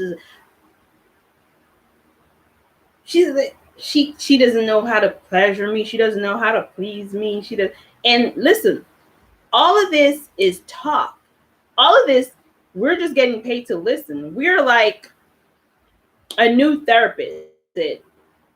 Like the nude cam girls that are actually talking to these guys who are nude, they're like a nude therapist. They know they're gonna be paying top dollar to talk to a dude or a female in a full suit. They come over to a campsite and they seen some titties and ass, and they're talking their butt off. So there is like these nude cam girls are their nude therapists, and these non-nude cam girls are their sexy therapists, because we be dressing in some skimpy ass dresses and stuff like that. Because I also have a video on what I wear for my cam show, and I have a bunch of dresses out on that. So you will see like these men coming up in here and telling me all y'all business. They just want to see my figure and face, and they be talking it up. So they got themselves a pretty therapist.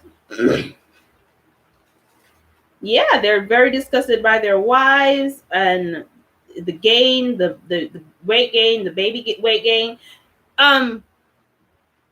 Listen, I have a child, but not because I have a child is going to be my excuse to have my belly rolls all over the place. Once I start getting to a particular weight, I'm uncomfortable with myself. I need to get back into that, hot girl summer look. I need to have that hot girl summer look all year round. That's me. I told someone, well, I tell multiple people this, and I'm going to tell you guys this.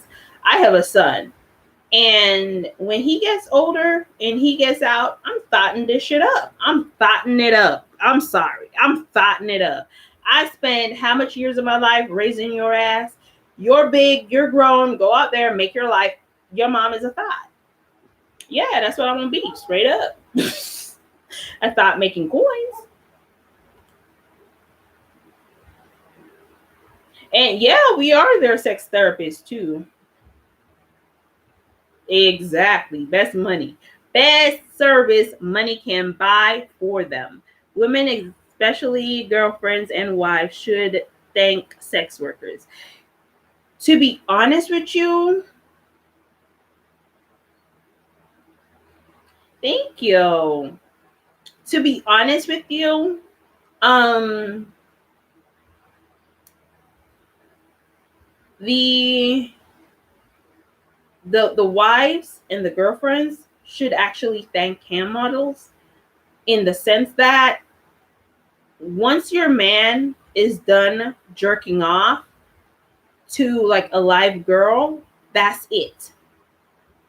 For the phone sex operators, once and the text chat operators, once your man has gone through this and jerked off with this woman right here, you need to be thankful that he's not out putting his raw dingaling up in some chick, right? And then bringing on that raw dingaling to your ass. Because you don't know what that chick was doing before he went up in there raw. You don't know how many bacterias or diseases or vaginal infections or vaginal diseases is just laying up in that wet coochie that he be going up inside a raw and then coming back to your ass raw. So you need to be thankful because he's not getting the opportunity to touch us, but he's getting his rocks off at the same speed. So because he's able to get his rocks off at the same speed, you are able to get a clean man every single time.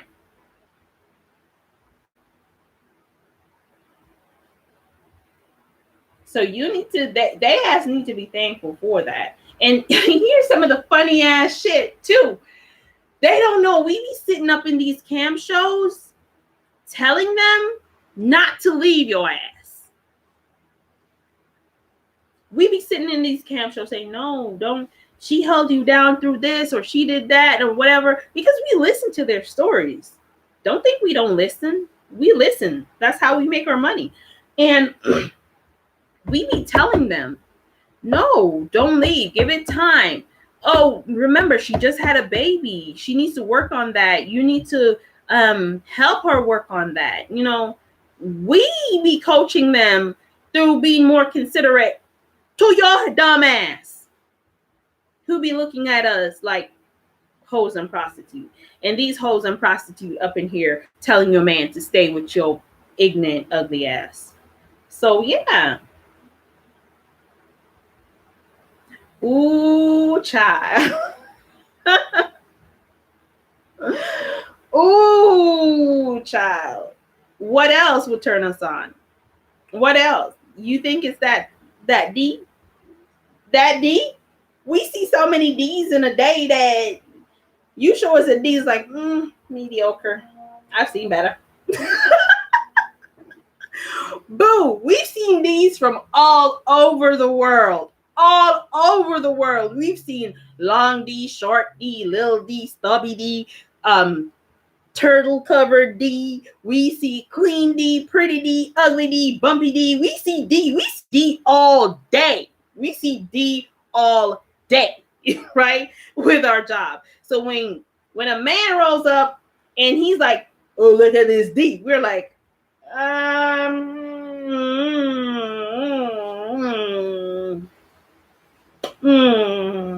do you have some dollars to go with that D? Because that's the only way we getting turned on up in there. Do you have some D dollars to go with that D? That's the only way we getting hot up in this bitch. Oh, I have Instagram. I have some Instagram messages. Oh my goodness. I've seen D to the point where I'm sick of seeing D. I have some Instagram posts of D's that, oh God. Some of them I'm like, okay. And then others I'm like, oh, what's that? But Turn up some dollars with that. All these pretty. All these pretty. Turn me some money with that. B, you have the best. Your D could be this big. Do you see that right there? It could be this big. You have the best D I've ever seen in my entire life. Just put some money with it. just throw some money on it. Throw some money on it. Make the money good too. I'm not talking about cents. I'm talking about real dollars. Dollars. And you will have the best booking I've ever seen in my life. You best believe. Yep. It could look like monkey mud.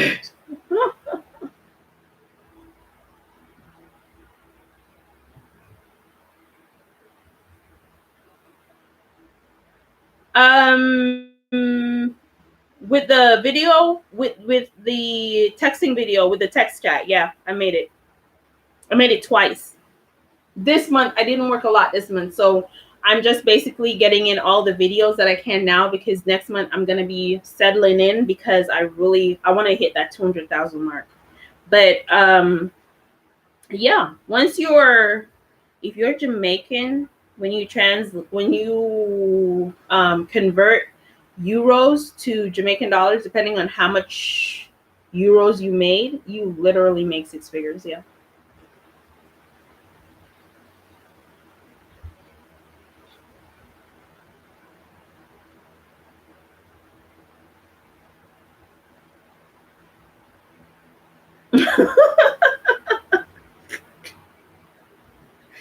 Girl, you know how we do. You have me acting a fool up in this bitch. That's what you do. You literally have me acting a fool.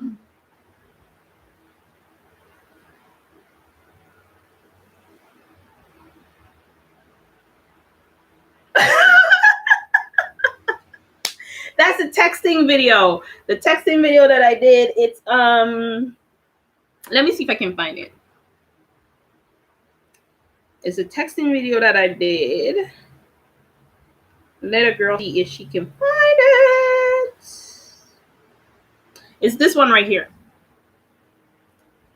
Let me see if I can focus it.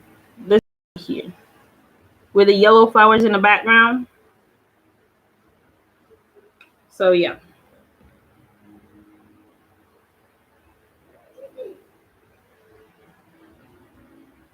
I made $22,000 the first month, and I made $123,000 the second month. And for this month, I didn't make a lot of money. So yeah, too many distractions.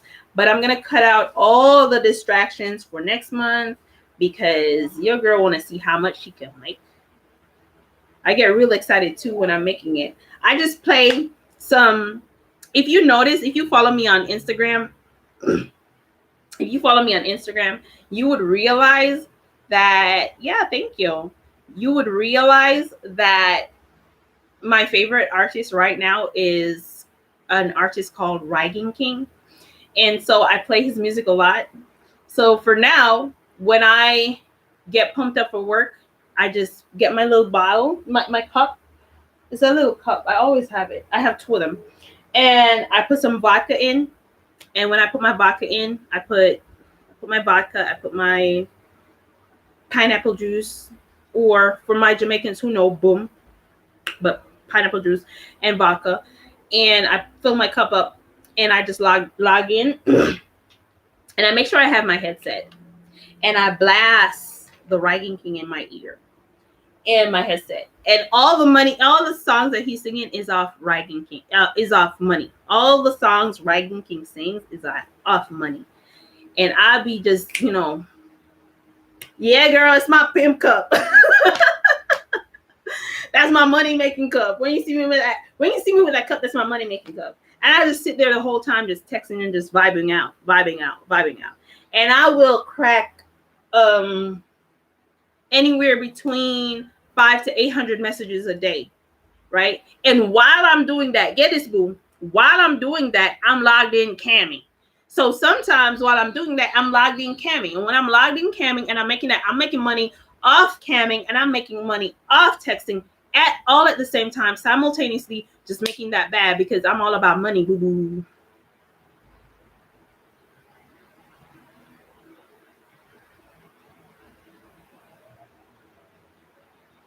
Okay, so wait, are you asking me where I'm from or where I'm at? Because right now I'm in Montego Bay, but I did live in Mandeville for a short period of time because I went to Homewood Technical High School. Yes, Homewood Tech. So I went there for 3 years, and when I left there, I went to the University of Oklahoma. And I went to the University of Technology in Jamaica, which is called UTEC. So University of Technology, short UTEC. And I went to, before that, I went to the university. I did some courses with the University of Oklahoma. I did some courses. I did some childcare courses because I was there, and I was doing volunteer work at a daycare. And when the what do they call it? The evaluators come in to check out who was working at the daycare. They saw me, and I don't have a work visa, and I wasn't about to sit at home bored while everyone else is out working. So I was volunteering at a daycare at the time. And when they saw that and got wind of that and heard of that, they just said, okay, well, we need to educate her in how to properly do this. So I got, training with the fire department of Oklahoma, in CPR training, and I got child care and development training through the University of Oklahoma. And there's another thing that I did. I don't remember what it is right now, but yeah. So I was in Mandeville for a bit of time, Christiana, for a bit of time, going to school. So if you're asking me where I'm living right now, I'm currently living in the Montego Bay area, St. James area. But yes, Hunty, yes, there is money to be made online. You just need to unlock those places. And this is one of the tricks that I use to know whether or not this is like a good, company to work with. What I use is, if I have to pay to join, then it's not something that I'm willing to do. What's this?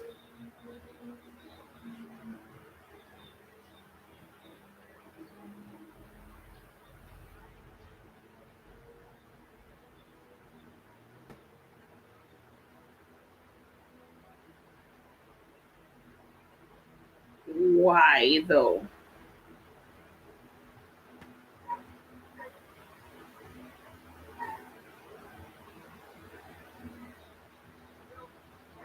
Anywho's, yeah. So what was I saying?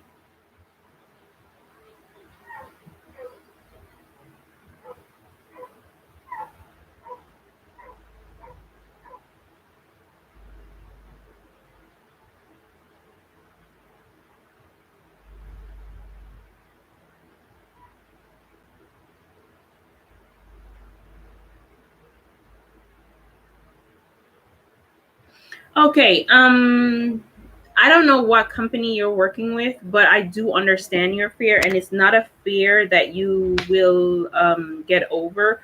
What you need to do firstly is you need to work with the company first, and if they pay you small increments, try to make a little bit more and see if they pay you that, and then increase your earnings. That's the only way I can tell you. I can advise you to go about seeing if you're going to get paid out. But I get my money every time, so I don't have that issue with the company I work with.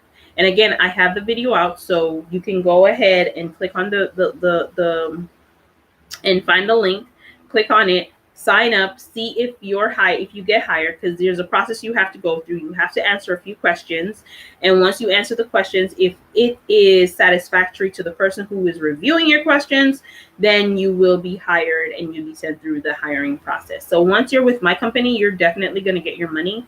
But for other companies, I'm not, I'm not sure. I did a video before that, which I think is work from home jobs or something like that. I don't remember the name of the video now. Let me see if I can find it. Hold up. Let me see if I can find it. If I can find it, then I will tell you the exact name of that video.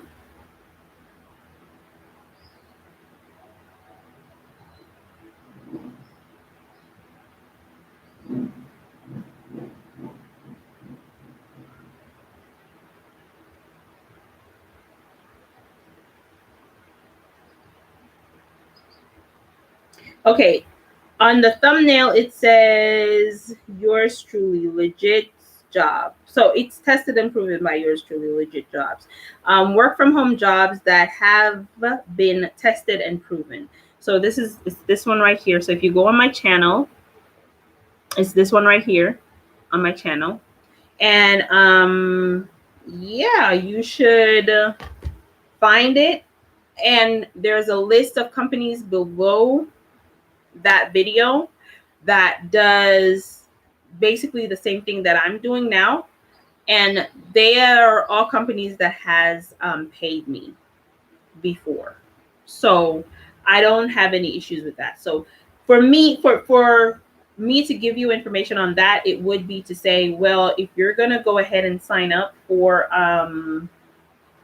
these companies and you're afraid that you won't get paid the amount, just go ahead and remember I get paid in euros. So I'm not euro dollars. If I got 120,000 euro dollars, you would not be live streaming with me right now in this room.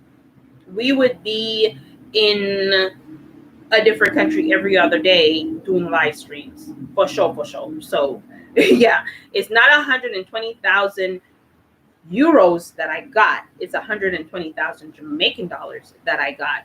The euro amount is like $707 and $612, I think. I don't remember. I'd have to go back on because they give you an invoice and everything. So if you want to take care of your own taxes and stuff like that, go and do your health insurance and stuff like that, they give you an invoice so you can go to these companies. You can also get loans. You can go to companies, go to banks and get your loans and stuff like that. So it's a legit, for real, legit company that I'm working with.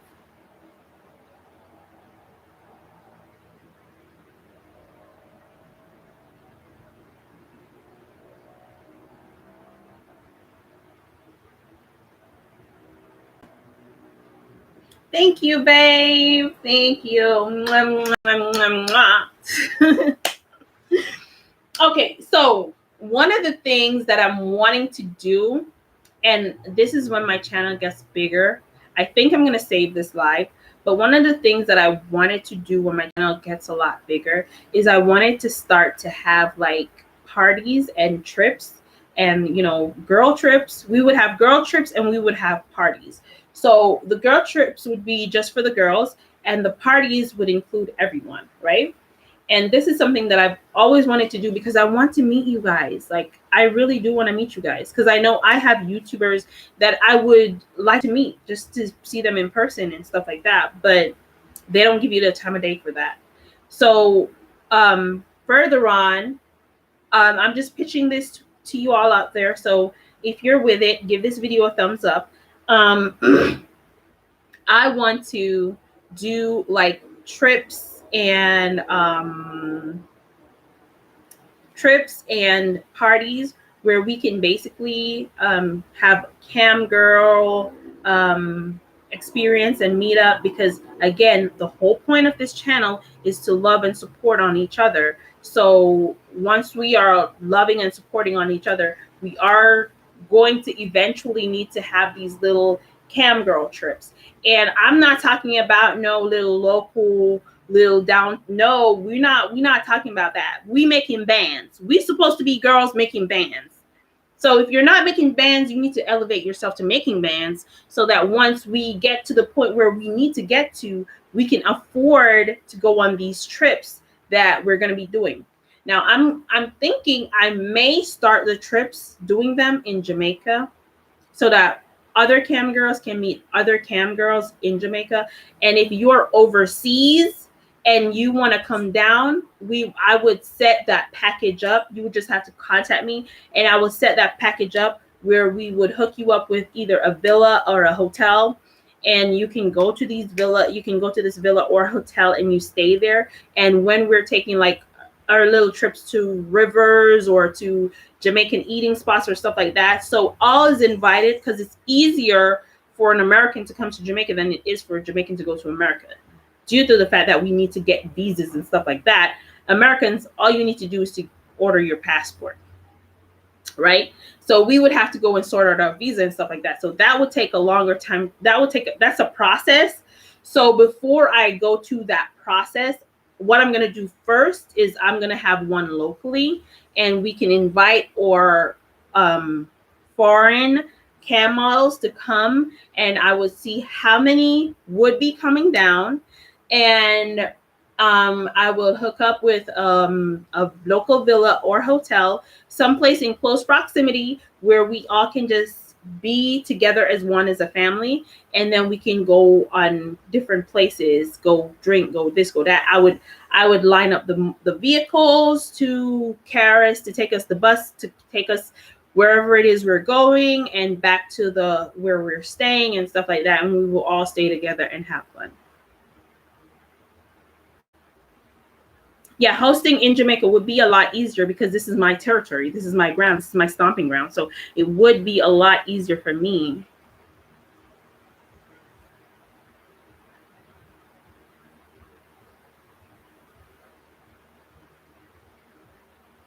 Wait, what are some things you use tax write-off for camming? Oh, tax write-off for camming. Okay, so for camming, depending on the site you're on, you also get miniature statements as to how much money you make and how much you go across.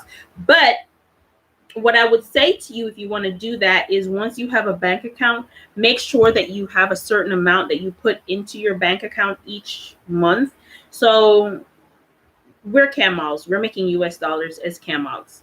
And I would say try to make at least $20 per day. I'm not going to tell you that it's going to be every day that you're going to make $20, but try to make $20 per day. Try to maximize your day where you make $20 per day. Don't watch the top host or the top model, or no, none of that. That's going to throw you off your game. Try to make $20 per day. Now, if you make $20 per day, let me get my calculator out. I like to be on the money with this. I love money. So if we work $20 per day, and say we work 5 days, if we should work 5 days, because some of us will work probably 6 or 7 days, but say we work the minimum of 5 days and we make $100 for that day, right? So for the entire month of making $100 for the day, and that's for that's for every camo. The least amount you should make camming is $20. The least per day. The least. I make $20 in 9 minutes. So I don't want to hear crap. I make $20 in 9 minutes. As a matter of fact, I made it night before last night. When I made that amount in 9 minutes. So this is where you maximize on your tips, trying to get your tips in and trying to get that. But you should try and make at least $20 per day. That's $100 per week. And then the $100 4 weeks in a month. So that's $400 you would be making per month. And I would say for that month, try and always take $100 out or $150 out. And this is a tip for all my cam models. Again, I was gonna say my Jamaican cam models, because when we calculate that and multiply all of that by $140, I think you're gonna get a maximum of times 140. You're gonna get $56,000. But as a cam model, your minimum per day should be $20 per day. Don't go below $20. If you go below $20, it doesn't make sense you work. I'm not going to say you're going to make $20 every day. There are days when I make $100, $200, $300, $400 for the day. And there are days when I make nothing. I've told you guys this already. There are days when I make absolutely nothing. So if you work today and you make nothing, then tomorrow you try to go harder. Try to go harder and make $40 or $100 or something, but you should be making at least $20 per day. Once you do that, put away $100 or $150 per month. And once your bank consistently see that coming in, then you can go on and try and get your taxes sorted out by going to the tax office, talking to them, hearing what they want from you. And once you hear what they want from you, then you put that document together and hold on, my son. Oh.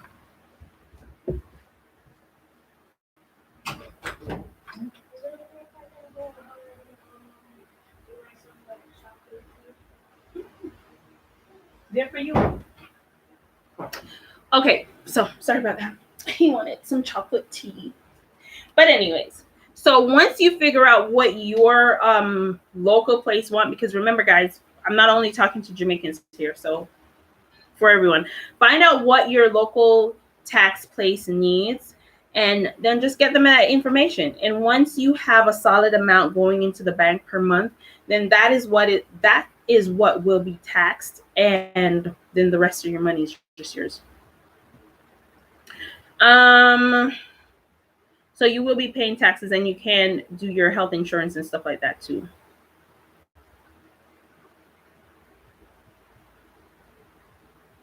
Yeah, so back to the meetup. Yeah, they will be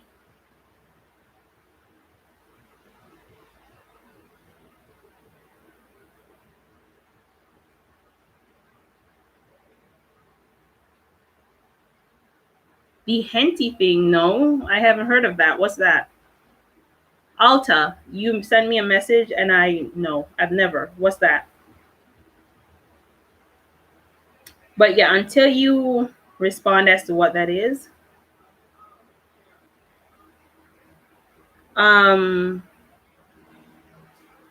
paying taxes is pretty easy. You just need to know the information that they want, and you should also have a goal.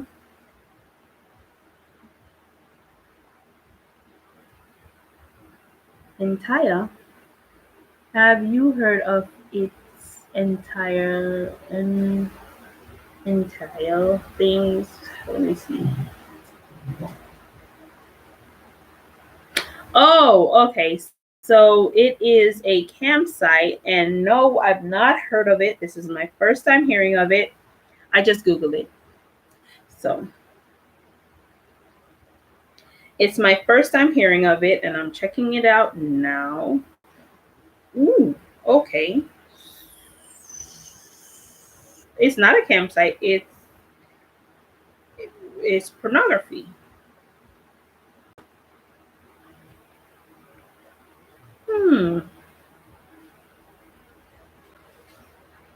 Okay.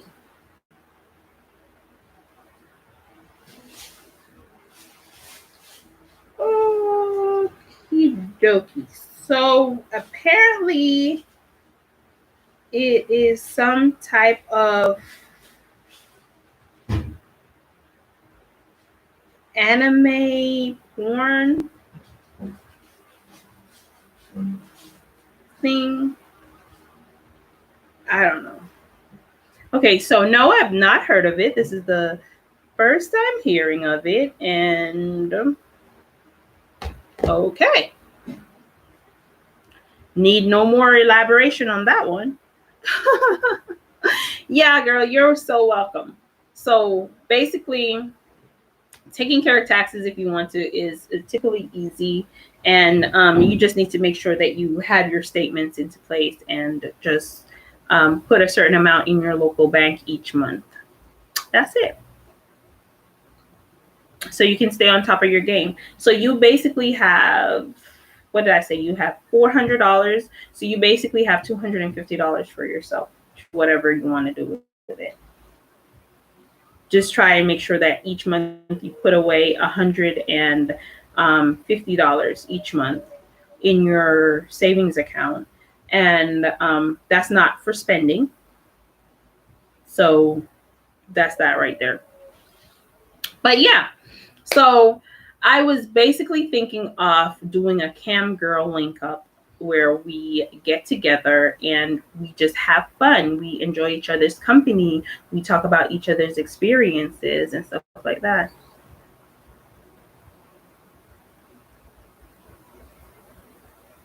You're welcome.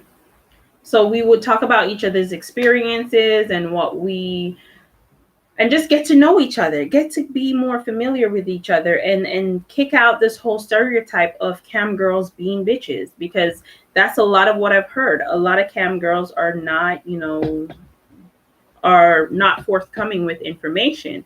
And if you check on YouTube, a lot of cam girls are not forthcoming with information.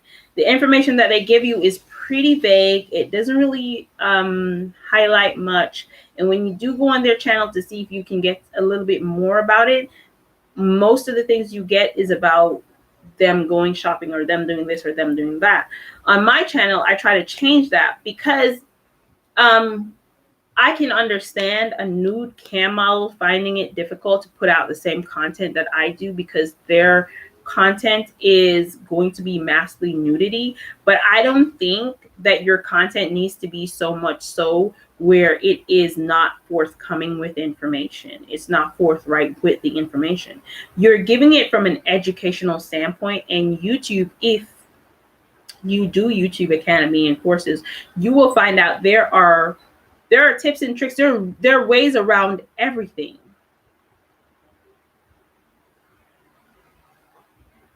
Aren't we all? Aren't we all bad with finances? We spendthrift, but you have to look at the bigger picture. I'm gonna come back to that in a minute. So they're not forthcoming with their information that they give, and it's so freaking vague. But I know, based off being a cam model myself, I know that there are way more information that they can give now. And if you pay attention to YouTube, if you're coming from an educational standpoint, they will allow you to post it. Educational standpoint, not a perverted one. Educational. So if it's something that is educational, then it can be put on YouTube. Just not something that is explicit and raw and rawly detailed. But on my channel, I try to show you, because I have posted videos of me actually camming and how much I walk away with after I'm done camming. I posted videos of me chatting with these men. You're not going to see their faces, but you're going to see me chatting with them. It's a violation of privacy. I cannot put up a dude's face on camera unless they want to. It's a violation of YouTube policy, for one, and it's a violation of camming overall.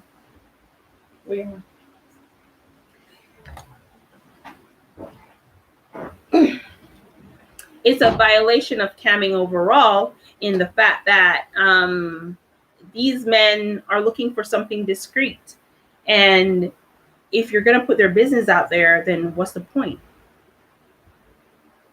Doesn't make any sense.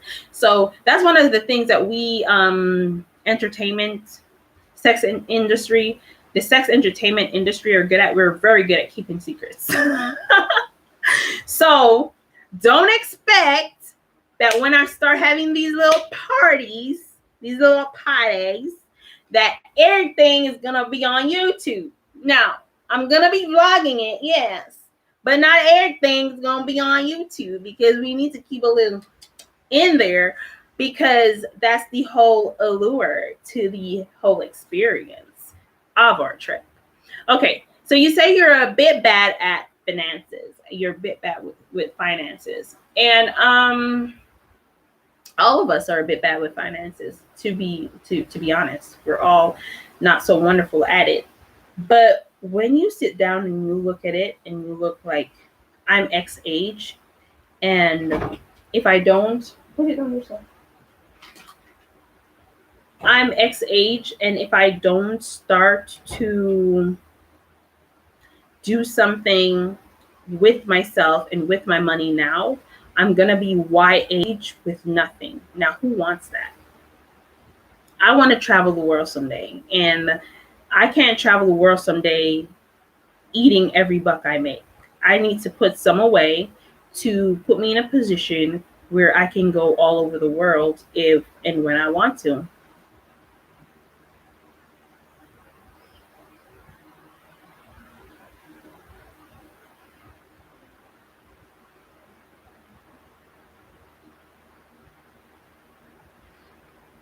Okay, so there's nothing I can say to someone who loves luxury brands. I'm not big on brands because for me it's cloth, and there are other cloth that are of good quality and a cheaper price. So basically what I'm saying is you have things that are of the same quality but is a lot cheaper. And I don't see the point in spending $20,000 or $10,000 or $16,000, and we're talking U.S. money here, 500 U.S. dollars on a bag when I can use that same money and live a lifestyle that I want to live, as in travel, fine dining, a fine vehicle, a nicer house, stuff like that. So I'm not one that's gonna be okay. I need the designer shoes or designer bag, or I need the designer clothes. I make the clothes. The clothes don't make me. So this little cheap ass dress here, I don't know if I've worn this in a video before, but this is my house dress, y'all. And I'm on YouTube. Hopefully going to be spreading around the world on YouTube in my little house dress. God knows how much this cost. It's been so long that I had it. So this is my little that's my little house dress, y'all. And it's not a name brand, and I'm not on here promoting name brands. I believe that they are very successful as it is already, and they don't need me to continue being successful. So I just don't put myself in that bracket. But I do enjoy the finer things in life, like fine dining, and I do enjoy looking good, because when you look good, you feel good, and when you sell to, you feel good. But I believe on doing so on a cheaper budget, not necessarily spending a lot of money on those things. But I know that I'm probably going to spend bangs on my car.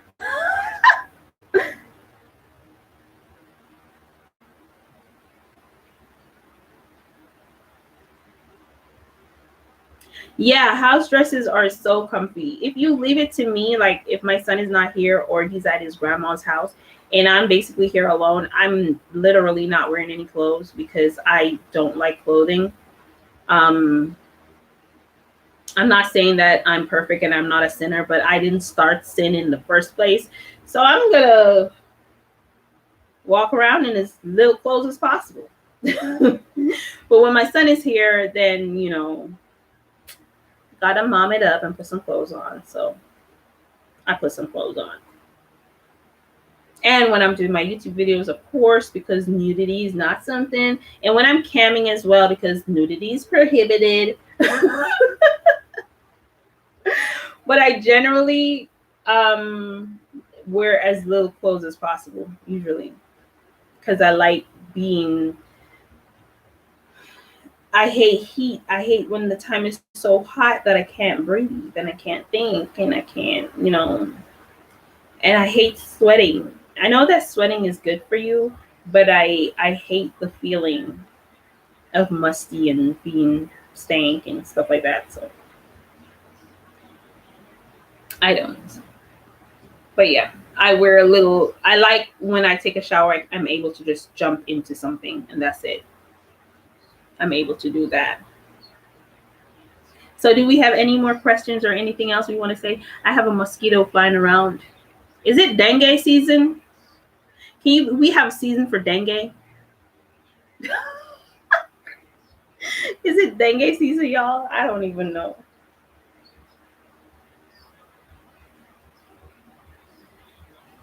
So any more questions for me? I must say I enjoy this live. I enjoy you girls. I love you girls so much. And guys, for whoever who started with me an hour ago and stuck with me 2 hours in, I love you guys. This is why I love you guys so freaking much. You don't even understand how much I love y'all. I'm not saying it just to shoot it out my ass. I'm saying it because I really genuinely love y'all. Y'all are my friends now. Y'all are my friends. And I generally don't have a lot of friends. I don't have a lot of people that so let's put it this way. Y'all are my family because I don't have friends. I don't have friends. So y'all are my family. I only have my family around me, like my sisters and my son and my aunt, and I only have my immediate family around me, my father and stuff like that.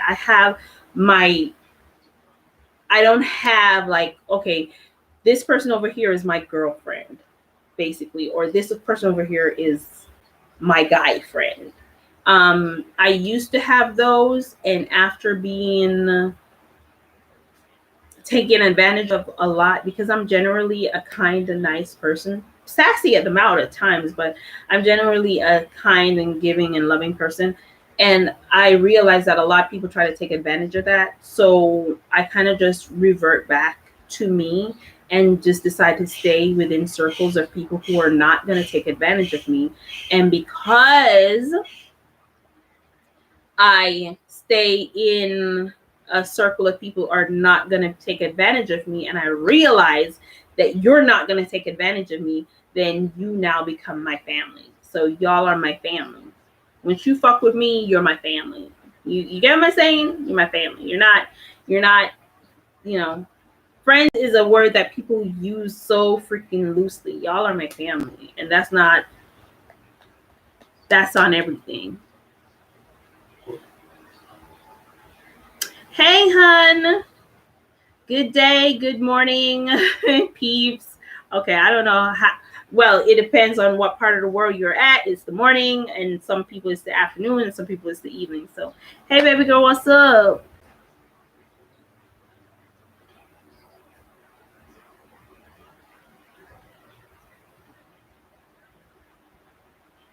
Thank you. Thank you. That's another thing with me. I like people who are able to take a negative and turn it into a positive and not just dwell on the negative. Like they say, don't cry over spilled milk. And I'm like this. If you have a cup of milk and it's spilled over, if you're going to sit over it and argue the entire time and watch the milk spread everywhere and mess everything else up, then I don't want that energy around me. But if you see the milk spill and you're like, oh my God, shut up, and then you proceed to start cleaning it up, then I'll fuck with you. Because you're the type of person who will solve problems. You're not sitting down waiting on someone to solve your problem for you. You're going to go and clean that shit up and get on to the next. Because we all about being happy and having fun and making bands. And we can't be making bands and being happy and having fun bawling over something that has already been fucked up.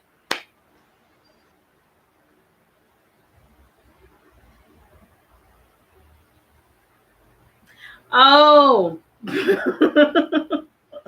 Well, it's afternoon here now. So it's like it's 12. It's almost 1:00. It's 12:57 here. So it's almost 1:00 here. So it's afternoon for me now.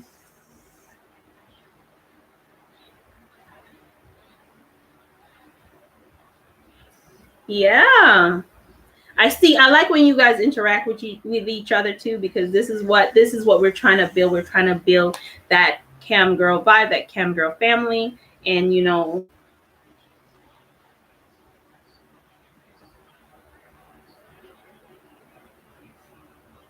I thought I just saw a fly. I'm sorry. I'm sorry. My back door right there, it's open. Oh my goodness. So I have a door right there. It's wide open. It leads directly to the back of my yard. And yeah, my neighbor just looked like he lit some smoke because I'm smelling smoke, and we're here right now.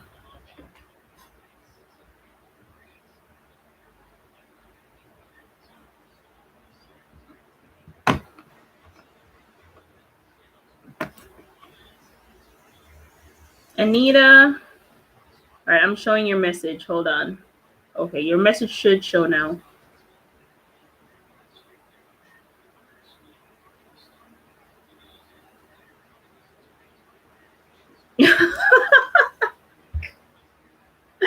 That's the beautiful thing about working for yourself. That's one of the beautiful things about working for yourself. You can roll out of bed whenever it is you feel in mind to get out of bed. That's one of the best things about working for yourself. Like, I can go to bed whenever I want to go to bed, and I can wake up whenever I want to wake up, because I don't have no boss pushing it down my ass. I can take 3 days off if I want to. I can take 2. I can take 1. I can take none, because I have no one to be over my shoulder pissing me off. So I love that. Even though you are, working with a campsite and you're working with these phone off sites and stuff like that, they take a percentage of the money. You only get a percentage. It is still considered working for yourself, because guess what? Look at it this way. You don't have to build your own website. Someone build that for you. If you were going to be a solo cam girl, you're going to have to build your own website. That's going to cost money. So of course you have to put in your end of the expensive regardless.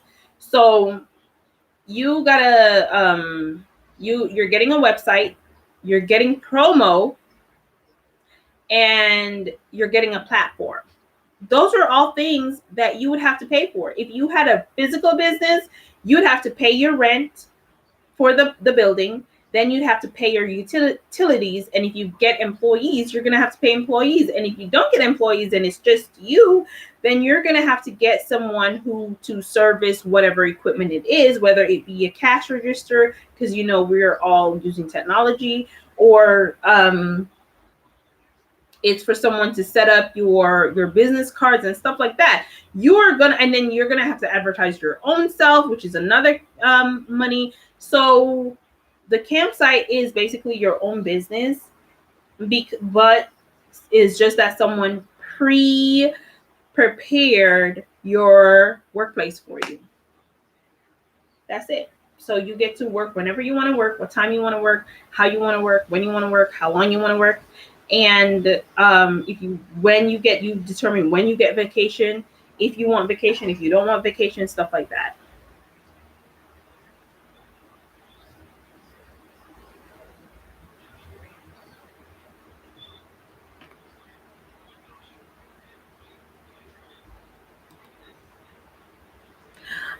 That's the best job ever, being a spoiled girlfriend. That is one of the best job you could ever have, is to be a spoiled girlfriend. Literally the best job. Sugar babies, I'm not talking about the extracurricular sugar babies, but even them too. Even them. Let's take that back. Sugar babies on a whole, no matter which one, and spoiled girlfriends, spoiled wives, they are the ones with the best jobs. Point blank. Period. Point blank. Period. Go out there, boo, make the money and let me spend it.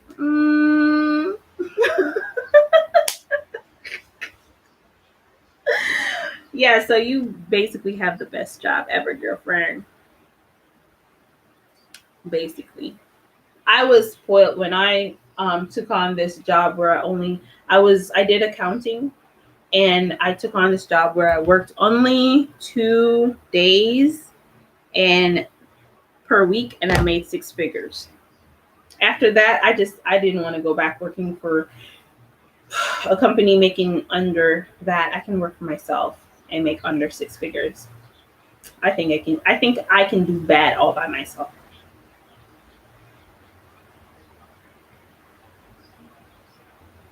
Why would they though? Why would they though? That's not their business. That's not your business.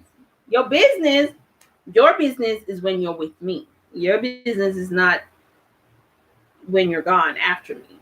Go go do you. So I don't blame you. Add another one to the list.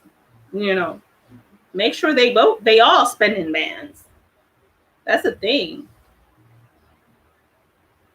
a lot of a lot of these young men nowadays think that a woman should take care of a man or behaves as if they want you to take care of them, and a lot of these young men are trying to instill into women that, hey, maybe you should get a man and try and build a man and blah blah blah blah blah.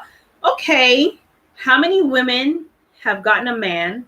And listen, it's not just today. It's not with millennials. It's from a long time ago. Go back and watch Waiting to Exhale. Go back and watch that video. Go back and watch Tyler Perry, Diary of a Mad Black Woman. Go back and watch it. You think this is someone's wild imagination? No, it's not. It's real life. You get a man and he's down on his luck. You pick him up and you brush him off. You make him all nice and cute, help him get a better job. He's building himself. He gets a better job. He has money. What's the first thing he does? What's the first thing he does? Who can answer what's the first thing a man does when he has built his empire with this woman beside him? What's the first thing most men do?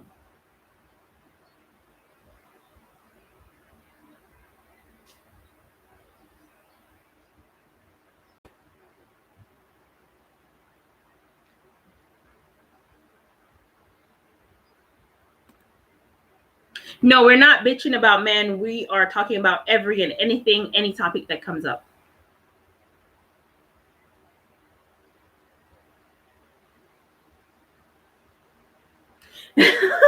Goes with a younger woman. No, not necessarily a younger woman. Majority of the time, it's a younger woman. But a lot of the times, what they do is they replace the woman they build with. So for me, I'm not in the business of building no man because I've been there and done that and ain't doing it again. You gotta be already built. You gotta be pre-built.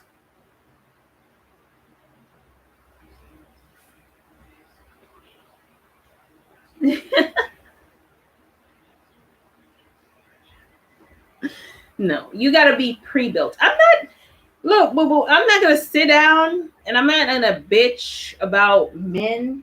I'm not gonna they're doing what they feel is best for them, I assume. So I'm gonna do what I feel is best for me. So if a lady wants to take it up on herself to build Johnny into the perfect man for me, then be my guest. Build Johnny to be the perfect man for me. I don't care. But I'm just saying I'm in a position I'm not doing that no more. We ain't doing that no more. No.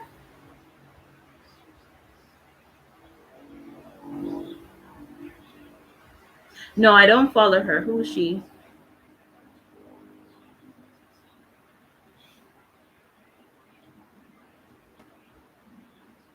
Hey, another thing I'm gonna tell you guys. I'm not knocking nobody for nothing, but what I'm gonna tell you guys is make your own experiences. Do your own evaluation. Um Come to your own conclusion. That's what I'm going to tell you all. Reason being, no, I know. Reason being is, have y'all heard about the whole Derek Jackson situation with his wife and how he bash men and tell women that, oh, you deserve better? His information is correct, but is he that type of man though? Yeah. You don't eat the chicken or something in there, son? You don't want to? Okay, let me get that.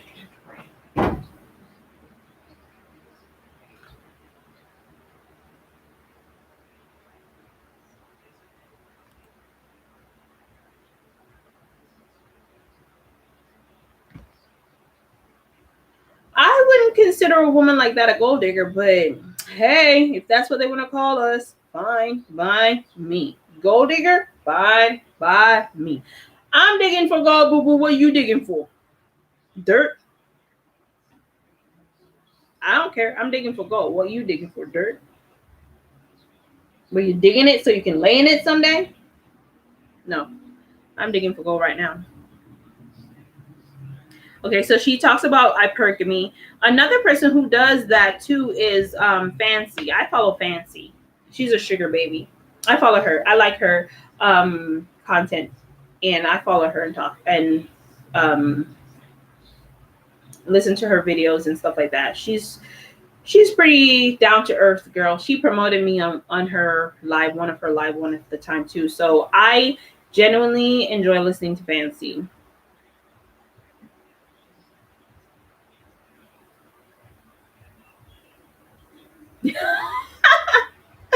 Girl, once you enjoy the finer things in life, you ain't never going back. What we going back to? Hungry? What we going back to? We have this thing in Jamaica. We say, hungry, and a boy, a big man. Which means hungry is not a little boy. It's a grown-ass man. To be hungry, it's a grown-ass man. That's a whole entire man on your chest right there. No, we ain't doing that.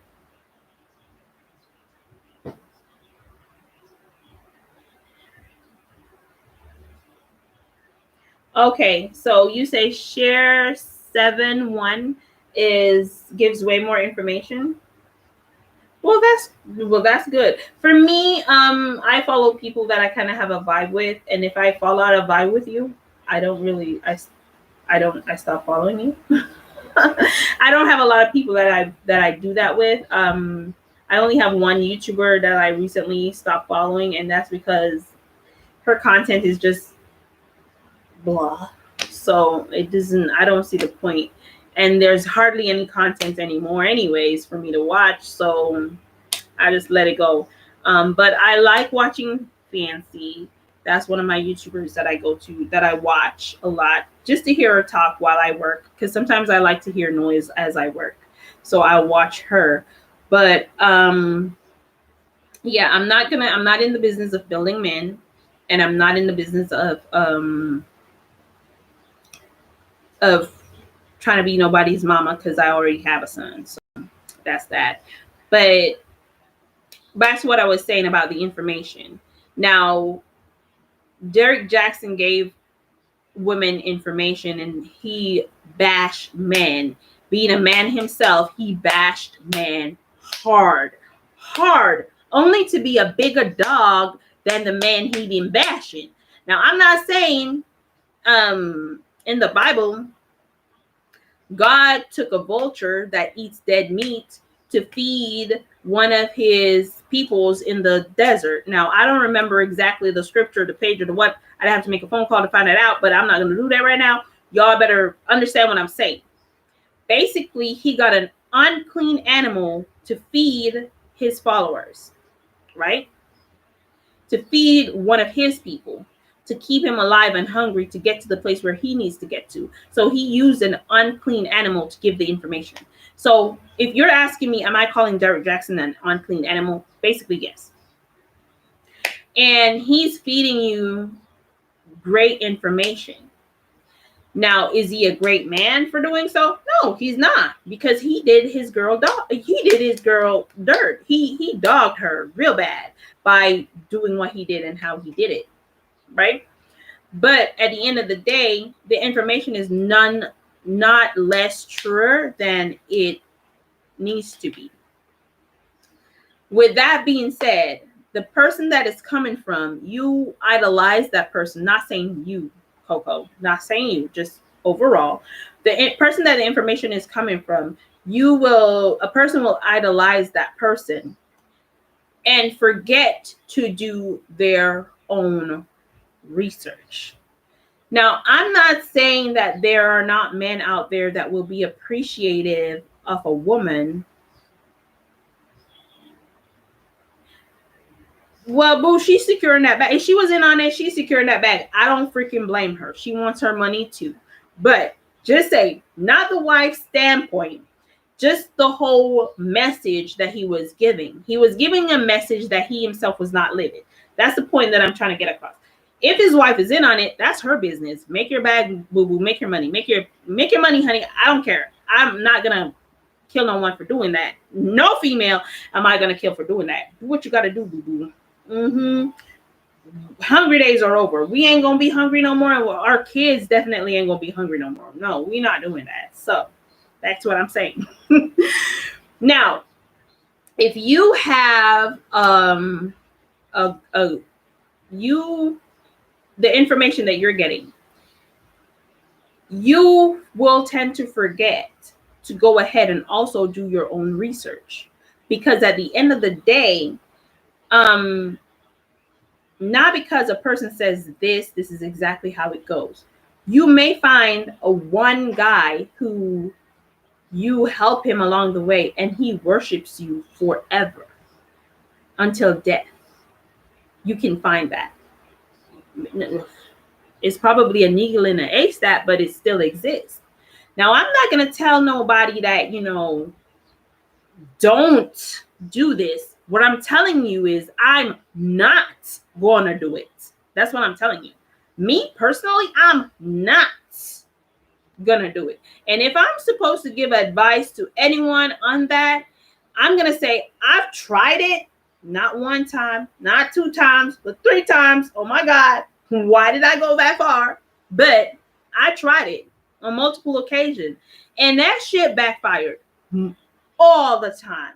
So this bitch ain't doing shit like that no more. We ain't doing that no more. You come in your ass, you gotta be pre-built.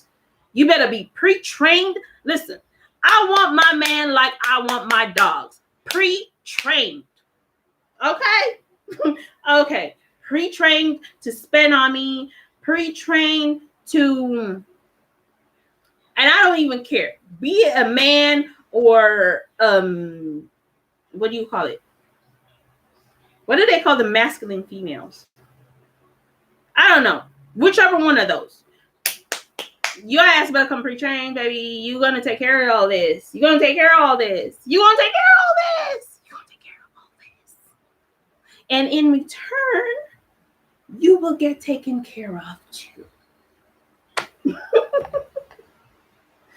That's what you get in return. In return, if you become my personal, my boo-boo, my down-to-earth, my ride or die, then you're going to be taken care of too. Dykes, whatever the hell they are called these days. I don't know, because there's so many freaking pronouns out there in the world today. Again, half the shit that Americans practice is not practiced in Jamaica. This they, them, thee, this, that, that. Ooh, no, but no.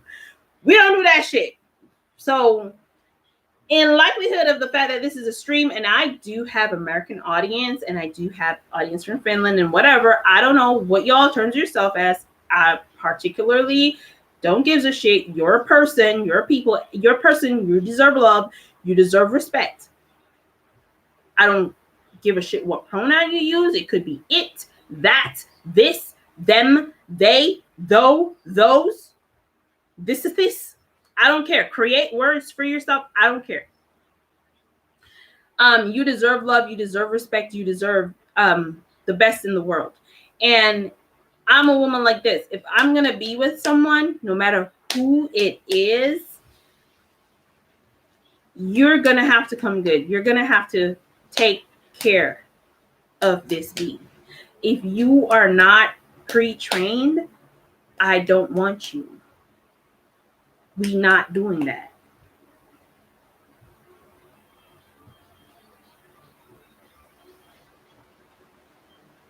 We definitely not doing that. Okay. Hold on. Let's see right here.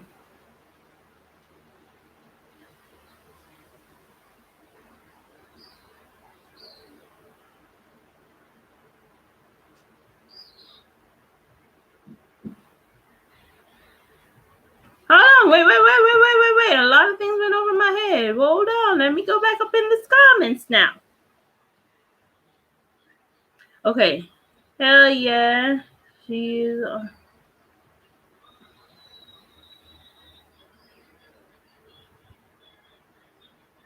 Oh! That would explain why she dresses like that.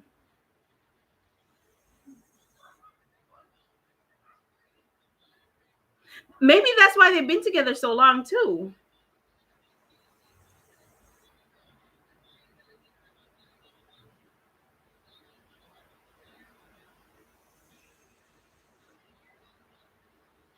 Oh, she does have a bit. We're too pretty to pay bills. Okay, honey. Okay, hunty. Okay, hunty. I don't blame her. I don't blame her. She is giving her man what he wants so that he can continue paying her bills. I don't blame her. If that's how their dynamic works, who am I to knock it? I'm not going to be up in somebody else's relationship or business to, because you ain't going to be introduced into mine. You're not going to be introduced into my relationship. So I'm not going to be, I'm like, who am I to say shit, She like girls? Okay, maybe that's why she has, a masculine thing to her. And maybe that's why they have been together so long, because ain't no way you're going to be staying with a man for that long and he has these traits and you did not know about it. Ladies, come on. We better than the FBI. We better than the CIA. We better than any intelligence program they have the fuck out there. Okay? So if our man be sleeping with someone else, as soon as he comes in, we know because his dick smells like somebody else's coochie. So there ain't no way she went this long without knowing.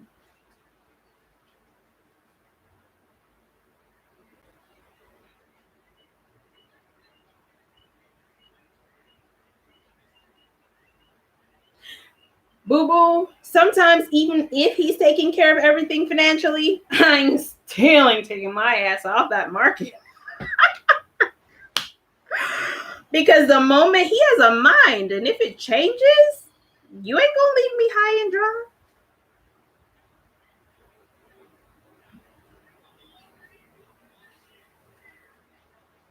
No, that's not our jobs. That's the job of your mama to train your ass. Your alpha male. No, an alpha male. Yeah.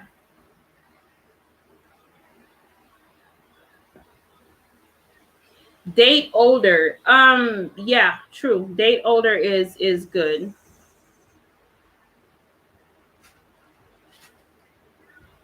Oh, she has a book called I Bring Nothing to the Table. Of course she does. She bringing all these girls to the table. Well, maybe he goes and find them himself. But at the end of the day,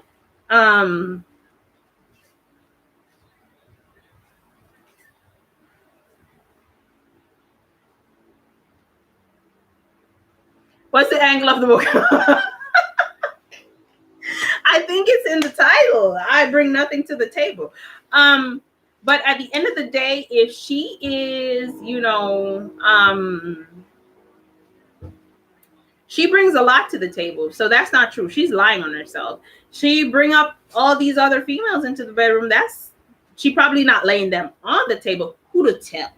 She probably laid them up on the dining room table and say, eat, baby, eat. Here's a knife and fork. Go eat. Go eat you some coochie.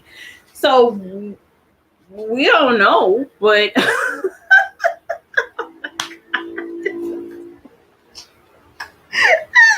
much. Oh my God. Why did I bring this topic up? Why did I? Coco, stop. Why the hell did I bring this topic up? You need to stop it, Coco. You need to stop. Couple of keys, behave. Please behave. Don't be boosting Coco up. Don't be boosting her. We're not talking about these people no more.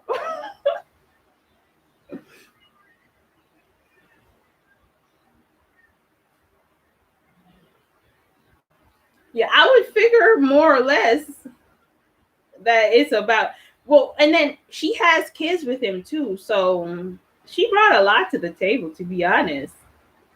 But in terms of financially, I guess not. Oh, being there is her thing. That's it. Being there without being there is her thing. That's one of the things she brought to the table. Not a lot of women would do that. A lot of women would try to exalt themselves and show that, oh, I'm his wife. Excuse me. I'm present. I'm his wife. So she made sure to stay out of the spotlight while this dude made the money. So she definitely brought that to the table.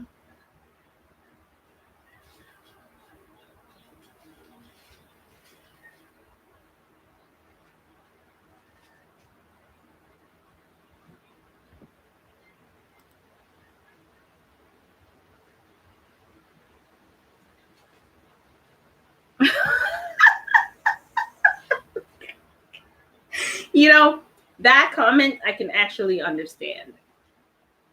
I can actually understand that comment. Yeah. Mm-hmm. Yeah.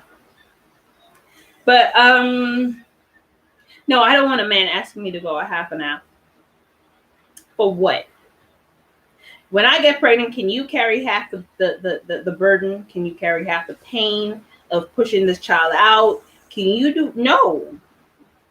Janko said the word no level. That is, a crow says the world is not level. Okay? It's unbalanced. So tough. It's life. It's unfair. Take it. We we have to go through the whole process of period pain, period cramps.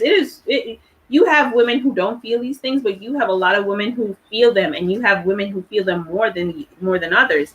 And a man doesn't feel that. So why should I go half and half on the bills? When I'm cramped up and feeling period pains, you ain't feeling shit. You don't feel shit anytime for the month.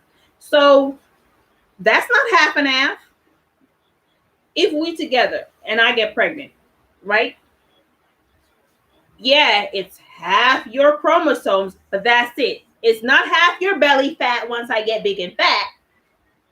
It's not half your stomach stretching out. It's not half of your stomach getting stretched marks up and down it. It's not half of your bladder not being able to hold your piss in. It is not you getting half wet each time I sneeze. So why the hell do I need to go half and half with your ass? We ain't doing that. We ain't doing that.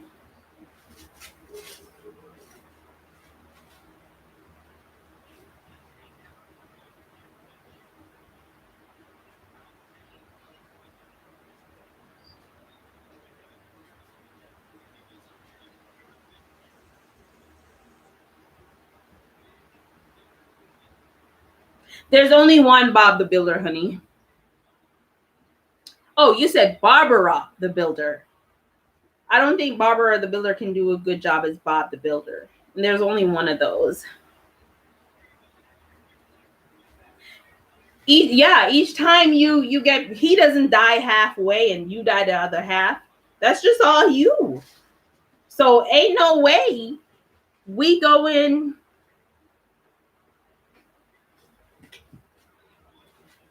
ain't no way we going half and half or halfsies on, we ain't going half and half on shit. Not unless you can get half these stretch marks and half this pain and half the cramps every month. We ain't going half and half on shit.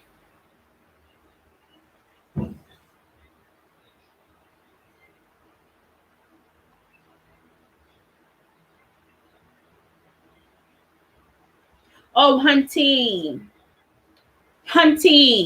you not a queen. You not a queen. You a queen when you alone. You not a queen. These men need to treat you like a princess. A princess don't do shit. You understand me? A queen will have to run the head of her household in the country and whatever. You a princess, hunty. You're not a queen. You a princess, hunty.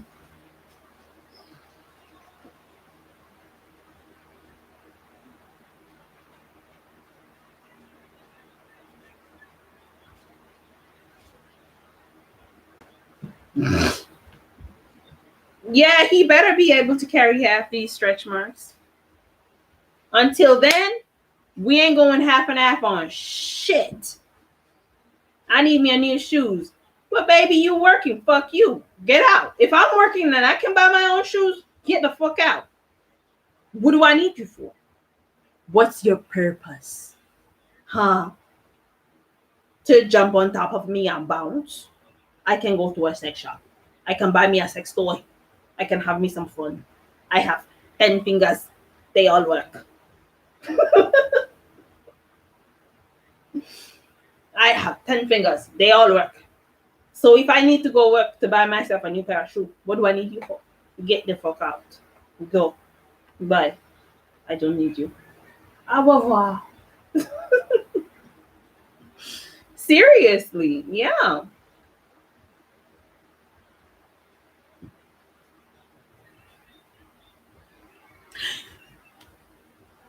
I said the same thing the other day.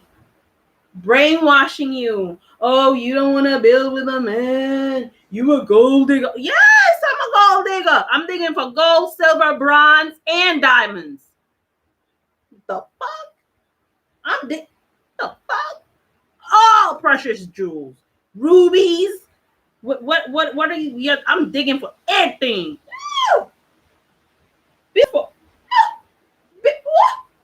I'm not a. I'm not a contractor. I'm not a carpenter. I'm not a, what do you call it? Mason? I'm none of those things. What the hell am I bill for? A bill? Bill what? Bill my ass. That's about it. I'll be billing my way in your bank book. That's about it. You ain't building shit.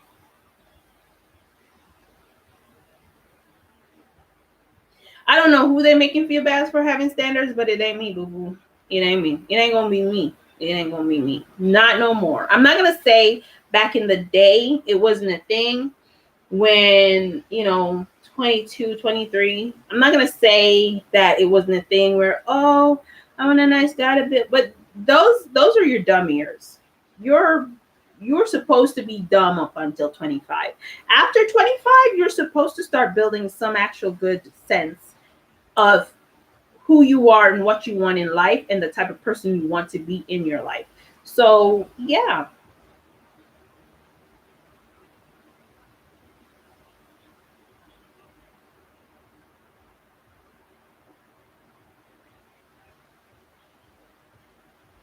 You should start a YouTube channel. Hey, honey, listen. If you want to start a YouTube channel, all you need to do is get a niche. And I would say, listen, Nina put me onto this. So if you follow Nina, you should know. Go ahead and take the YouTube Academy course upon starting. Go ahead and do that because it helped me a lot. It helped me a whole lot to learn a whole lot of things. So go ahead and do that. That's what you should do.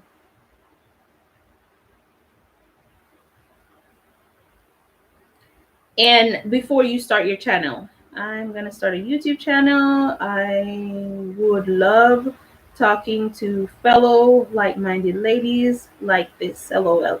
Well, go ahead. You will generate the audience that you want to generate. It's all about your content. Your content is what will get the audience to you. Now, bear in mind that you are going to get hate. It doesn't matter what. You're going to get hate. Yeah, 25 and younger. You're gonna get hate when you start your YouTube channel. But don't watch that. Don't pay attention to the hate. Just pay attention to the positivity and keep going. Because guess what? The hate helps you make bag. So don't worry about that.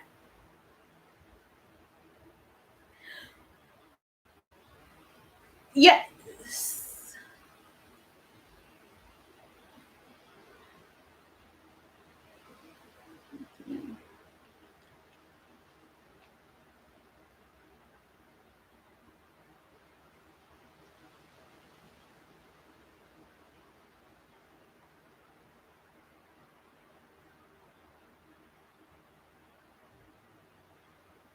Yeah, you should. You should really start your channel. Once you start your channel, to hit me up.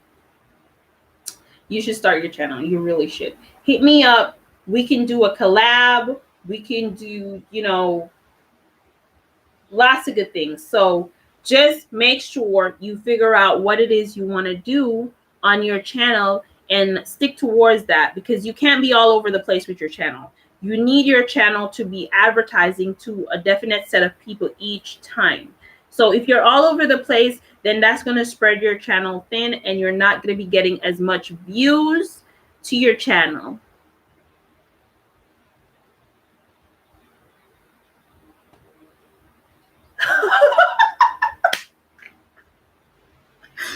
Now, this is why I know we family, Coco. Miss Coco, we family. We family. We definitely for sure family, because I've been getting hate before social media. And a lot of people have tried to hate on me for a lot of people have tried to hate on me for, one, being a cam model. Like, um if I cared about your opinion on me being a cam model, do you think I would start a YouTube channel on it? That's kind of dumb or stupid. And a lot of people have tried to hate on me for a number of other reasons throughout, since starting my YouTube channel. And it just flies over my head. When I get them, they're hilarious. I call people, I say, come, look, I made it, I got my first hate. When I got my first hate message, you guys, I was so excited. I can tell you how ecstatic I was to get my first hate message. I was over the top excited. I was like, I thought I had to be further along in the game to get my first hate message. I thought that I had to be monetized, I had to be big to be getting a lot of people hating on on me, my personality, my whether or not I have makeup, if they think I'm too fat, if they think I'm too skinny, if they think I don't look good, I don't know. I don't know what the hell they were gonna hate on, but I thought it was gonna take me a longer time to get there. When I got my first hate message, I was over the moon excited. I had to call someone. I had to show them. I laughed. I was like, oh my God. I think I still have it saved. I think I took a screenshot of it and I still have it saved. And I'm going to print it and I'm going to frame it as when I started YouTube, my first very hate message right there, you guys. I mean, I'm ecstatic. I'm very ecstatic. I don't like, I'm the type of person who maximize silver linings.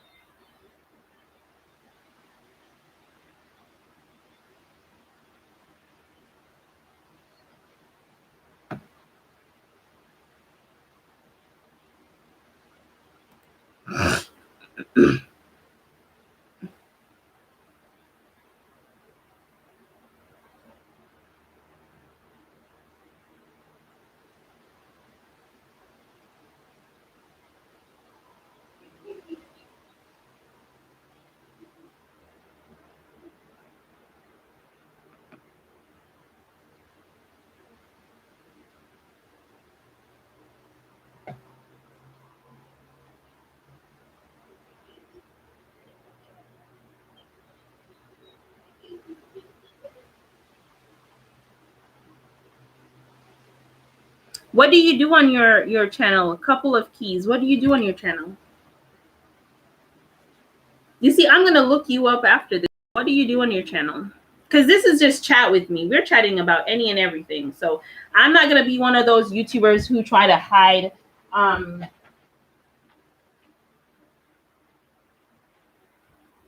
I'm not going to be one of those YouTubers who try to hide other YouTubers who are on the come up. Even if you are bigger than me or you have more followers than me, I don't care.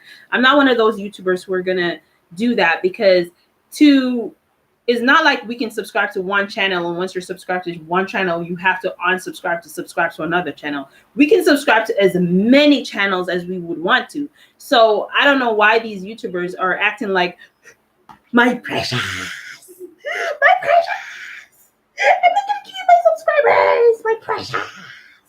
I don't know why they're like that. I don't know why they're smeagling out the whole entire thing. But yeah. A couple of keys says she has a channel, and I would like to know what your channel is about.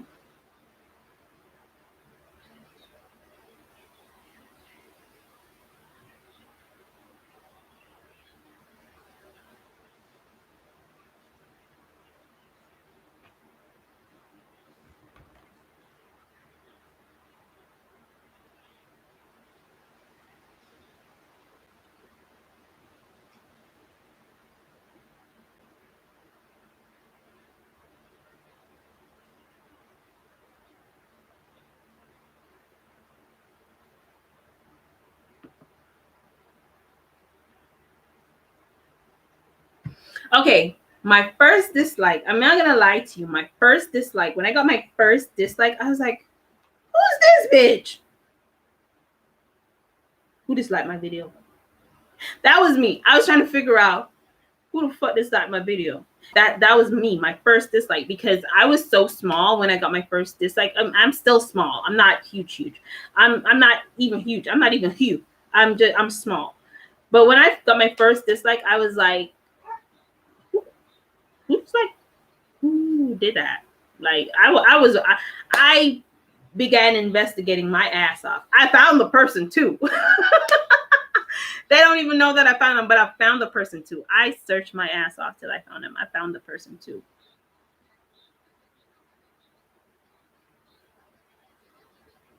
And yeah, after I found a person, and then I got 2 dislikes, and then I was like over it. But the hate comments, because it has kind of like a name attached to it, even though majority of the hate comments do not have any photos to them, it's someone hiding behind, what we Jamaicans call internet badness, trying to be bad on the internet, trying to be like a gangster on the internet, but which bears no value to me.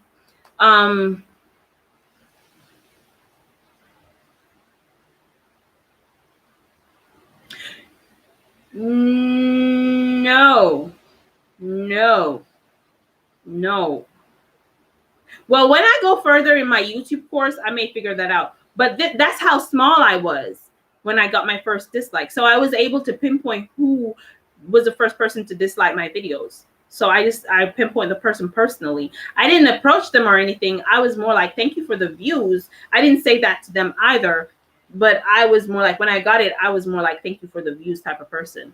So no, you can't see who exactly disliked your videos. But the comments, of course, if they do it on a blank profile, and certain other stuff, if they do on your videos, you are able to know who did it. But I'm like a private investigator, and I don't have millions of followers. I don't even have 1,000 subscribers. So for me to find who disliked my videos, it's not that hard for me to find them. I find them.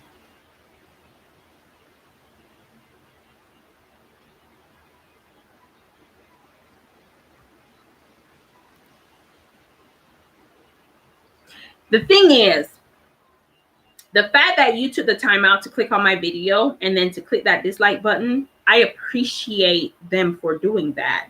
And the reason why I appreciate them for doing that, because they gave me the views. And remember, YouTube pays based off views.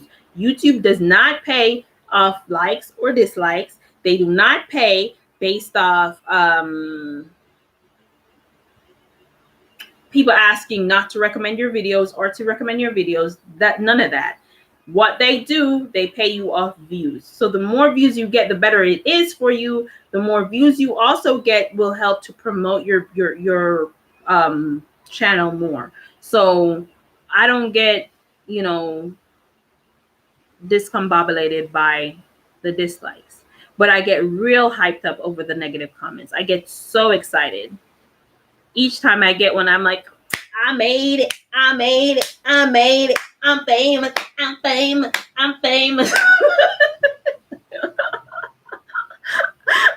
I'm famous, I'm so famous, I'm so famous. You thought about me to write this message. You thought about me to write this message. Oh my God, I'm like, I must be interrupting your dreams and your sleep at night for you to write this message. Especially the more heinous the message, the more excited I get. Because I'm like, you went to bed with me on your mind. You woke up with me on your mind. Oh my God, I'm famous. I'm famous. Ooh. That's some Beyonce shit. You telling me that I'm not supposed to feel like a Beyonce at this point to know that you went to bed with me on your mind and woke up with me on your mind? I'm not supposed to feel like Beyonce? Bitch! I'm on top of the world with your Aiden ass message. I'm on top of the world. People who love you, get this, peep this. People who love you don't think about you as much as the people who hate you. Think about that. Because you love me, right? You think about me when you see me. I may run across your mind from time to time. But a bitch who hates you, they thinking about you every day. Every day. That takes some commitment. And I'm living for it. Okay, so let's see. My channel was initially for my music. I rap. Then I turned into DIY reaction, couple channel mess, haha. But I want to get back to just music. Then, baby girl, this is what you were doing wrong. I'm going to tell you exactly what you were doing wrong, couple of keys. You were trying to make it to the top faster than you were moving. And so, because you were trying to make it to the top faster than what you were moving, you thought that if you did what everyone else is doing, then you would have garnered the views and you would have garnered the subscribers. But that's not how it works. Because if I tune into you for your music in the first place, and then you went ahead and you switch it up on me and start doing DIYs, I'm like, couple of keys. If I wanted DIY videos, I'd be watching this bitch over here. I'm here for your music. And then it's going to get annoying to me so much so that I unsubscribe from your channel and just go somewhere else. You know what I'm saying? So if you're passionate, and you have to be passionate about what you do, you cannot be doing YouTube just for the money, just for the likes, just for the views. You have to be doing YouTube because it is something that you want to do, you like to do, and you're doing it to help to promote yourself. And at whatever pace it takes you, you do it at that pace. Like for me, I'm doing camming, I'm doing webcam modeling, and I'm doing that. I sincerely enjoy meeting people from all over the globe and all over the world. I sincerely enjoy hearing what all these men have to say. So, but when I started my YouTube channel, because some Negro had the audacity to come to me when I told him I was working from home. And at this point, when I was working from home, I am doing text chat. I'm not doing webcamming. I'm doing text chat. So I'm working from home doing text chat. And when I spoke to this Negro, he was like, oh, please don't tell me you're one of them girls who taking off your clothes for money. I'm like, bitch, what the fuck is wrong with that? What the fuck is wrong with that? So henceforth, therefore, I started my channel. That's Orffea Wallace, webcam model. Hi, hello, guys. So I started my channel because I don't want another female to feel degraded for making her hard-earned, honest to God cash. I want her to know that you have a bitch that has your back. No matter what, you have someone who has your back. That's why I started my channel. So I started it in 2019, right? Right when the whole pandemic thing was about to kick off. I started it because it's around that time in December when the guy said this to me. So in 2019, in February, I started doing my channel. Now, I didn't know how I was going to go about putting together these videos, so I watched a couple of other YouTubers or other YouTube videos and see what it was about. At that point, I didn't know shit about YouTube Academy. I didn't. So now you hear about it, search it up. It's on YouTube, YouTube Academy. Go in there, take their courses. Now, when I started YouTube Academy, no, not YouTube. When I started my first video and I put my first video out there, I was hoping that it was going to get fast traction. But what I did not do, I did not stray from what I intended to do, because my intention is not in the first place to make money, but I want to make money. Let's get that clear. I want to make money off YouTube. So subscribe and share my channel. Share my videos, and tell the masses to subscribe, because I want to get to the point of making money. But I digress. So I didn't let it discourage me. Now, I started from 2019 February. It is now 2021 May, and I'm at 300 and no, I'm lying. I started in 2020. I started in February of 2020 because my oldest video is a year old. It's a year old. Yeah, my first video is a year old. And so I started my channel in 2020. I had thoughts about it in 2019, December of 2019. And I started my channel in 2020. Now, I could have changed what I was talking about in the midst of it, but I didn't. I stuck true to it. It's a year later, and I'm only at 357 subscribers, I think. I don't remember right now. And in sticking true to that, I'm not gonna let the fact that the numbers are moving so slow dissuade me, because the purpose of my channel is for my girls to support each other. So for you, if music is your thing and your niche, go to music. Stick with music. They will come. It doesn't matter how long it takes. They will come to you.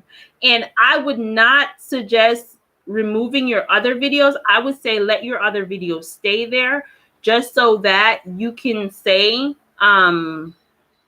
listen, guys, when you have someone come on your channel and say, I want to start a YouTube channel, and you blew up and you're big, and you have someone say, I want to start a YouTube channel, you go back and you say to them, listen, I wanted to start a YouTube channel as well, and it took me this long to get to this point. Do not get discouraged. Do not switch it up. Here is my past mistakes for you to learn from. So don't move those videos. Let them know that that's your past mistakes for them to learn from. Let me see if I'm missing anything here.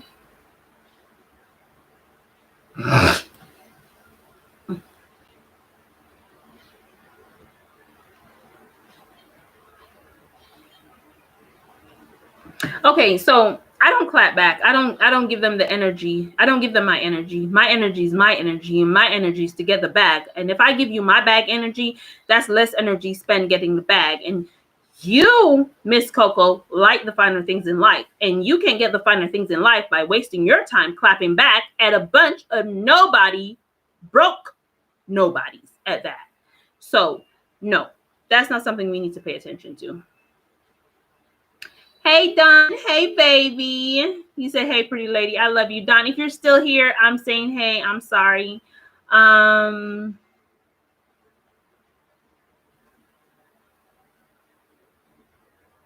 for the haters.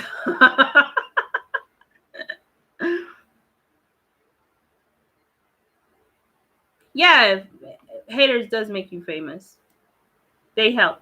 They make you feel important too. They make me feel important. I don't know about nobody else. I don't know why people are having mental breakdowns or issues over someone stating their opinion on their appearance or something else.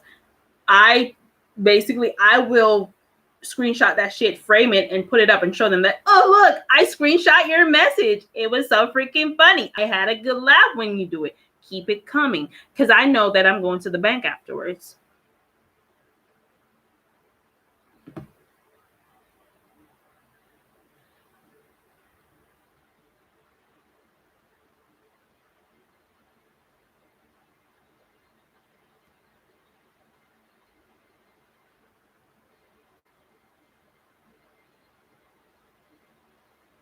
You think that this like counts as engagement, so you will get recognized? Oh, once it doesn't matter. Once they thumbs up, thumbs down your videos, it's engagement. It doesn't matter. YouTube doesn't read that as Tommy doesn't like your video, so it reads that, listen, this person watched enough of your video to determine if they like it or not. So that's what these haters don't know. They don't realize that if you hate someone that much, when you see them, click away from them. Don't even, but no, they have to give the energy and the time towards you. And I am only too happy to suck up your energy and turn that into something positive, because I know I'm gonna be making bank someday. So, yeah. Okay, Coco, I just subscribed. I'm gonna check your channel out. Yeah. So Coco just subscribed. She's gonna check your channel out. Maybe it's true. The haters do help your channel. Haters always help. Haters always help. You hear they say there's no such thing as bad publicity. Bad publicity. There you go. Because it doesn't matter what reason they're watching your videos for. YouTube just wants to know that your videos are being watched. That way they can slap commercials across them. And when the commercials are slapped across them, more people will view them. So they don't really care.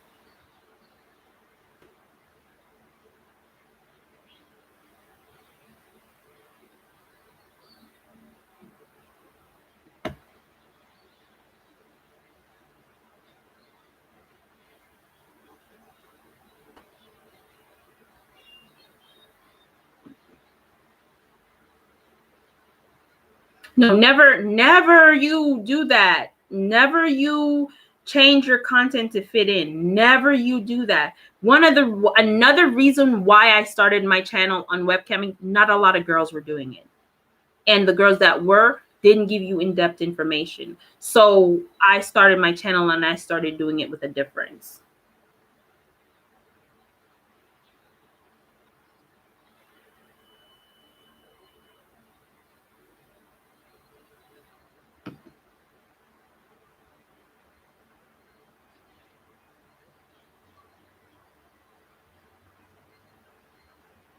Yeah. So, all right. So Coco and Keys. Oh my God, girls, I enjoyed having y'all come today.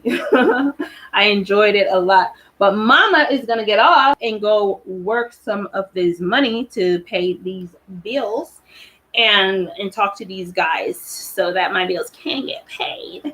But yeah, Keys, stay true to who you are. If music is what you love, do music. Don't do that again. Don't ever switch up, because you're going to get annoyed and you're going to get bored and you're going to get tired. People think that YouTube is so freaking easy to do. It is not easy at all. When you're done filming your videos, you have to sit and you have to edit your videos. And if you don't have a team behind you doing that, it makes it that much harder, because as a starter YouTuber, you're not going to have a team behind you doing that.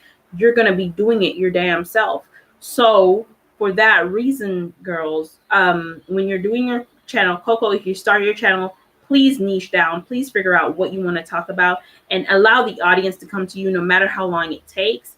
A lot of people like comedy. So if you do like prank videos and stuff like that, people will gravitate to your videos. The problem is, though, the faster they come to your channel is the faster they go, because after a while, watching prank videos from the same person is just going to get monotonous and boring. We're going to be like, oh, that's fake. That's ugh. You understand what I'm saying? So because of that, I would say stay away from prank videos. Do something that's informational and positive and, you know, true to yourself, and you will get the views and you will garner the attention that you are supposed to garner.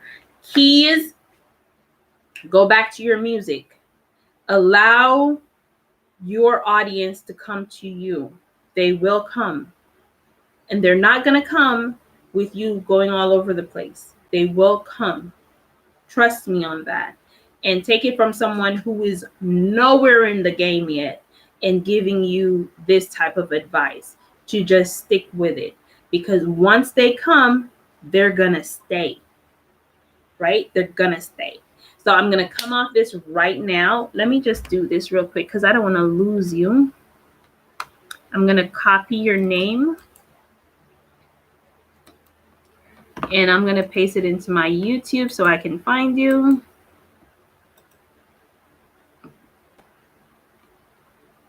Search.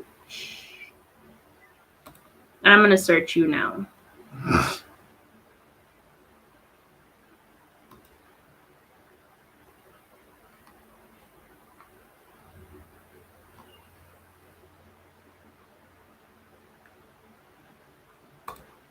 Yeah. So I just went over there and I just found you. I'm going to go through your channel. Don't ask me what I think you should change, because I'm not a guru, a YouTube guru, and I'm not you. Just all I'm going to tell you to do is be you and bring you to the table. And if the you that you're going to bring to the table is your music, do exactly that. And let us all pour in. You know what I'm saying? So do that. So girls, I'm going to say bye. I've been here for 3 hours. I've never done a live for this long. And I was thinking I was going to do my next live when I hit 500 subscribers, because that was my next goal. But I decided to do one now. And I feel the love. I'm so happy that I had you guys here with me. A couple of Keys and Coco, thank you guys so much. Remember to follow me on Insta, guys, so that you can keep up to date with the things I'm doing and me. And I'll see you guys in my next video, which I do have a day in the life video that I'm planning on posting. Let's see how that goes after I'm done editing. But I wanted to come on here and do a live video, and I'm gonna go and start working.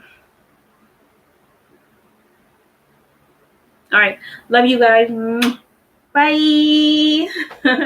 Wait, do you see my love angles there? Okay, love you. Bye.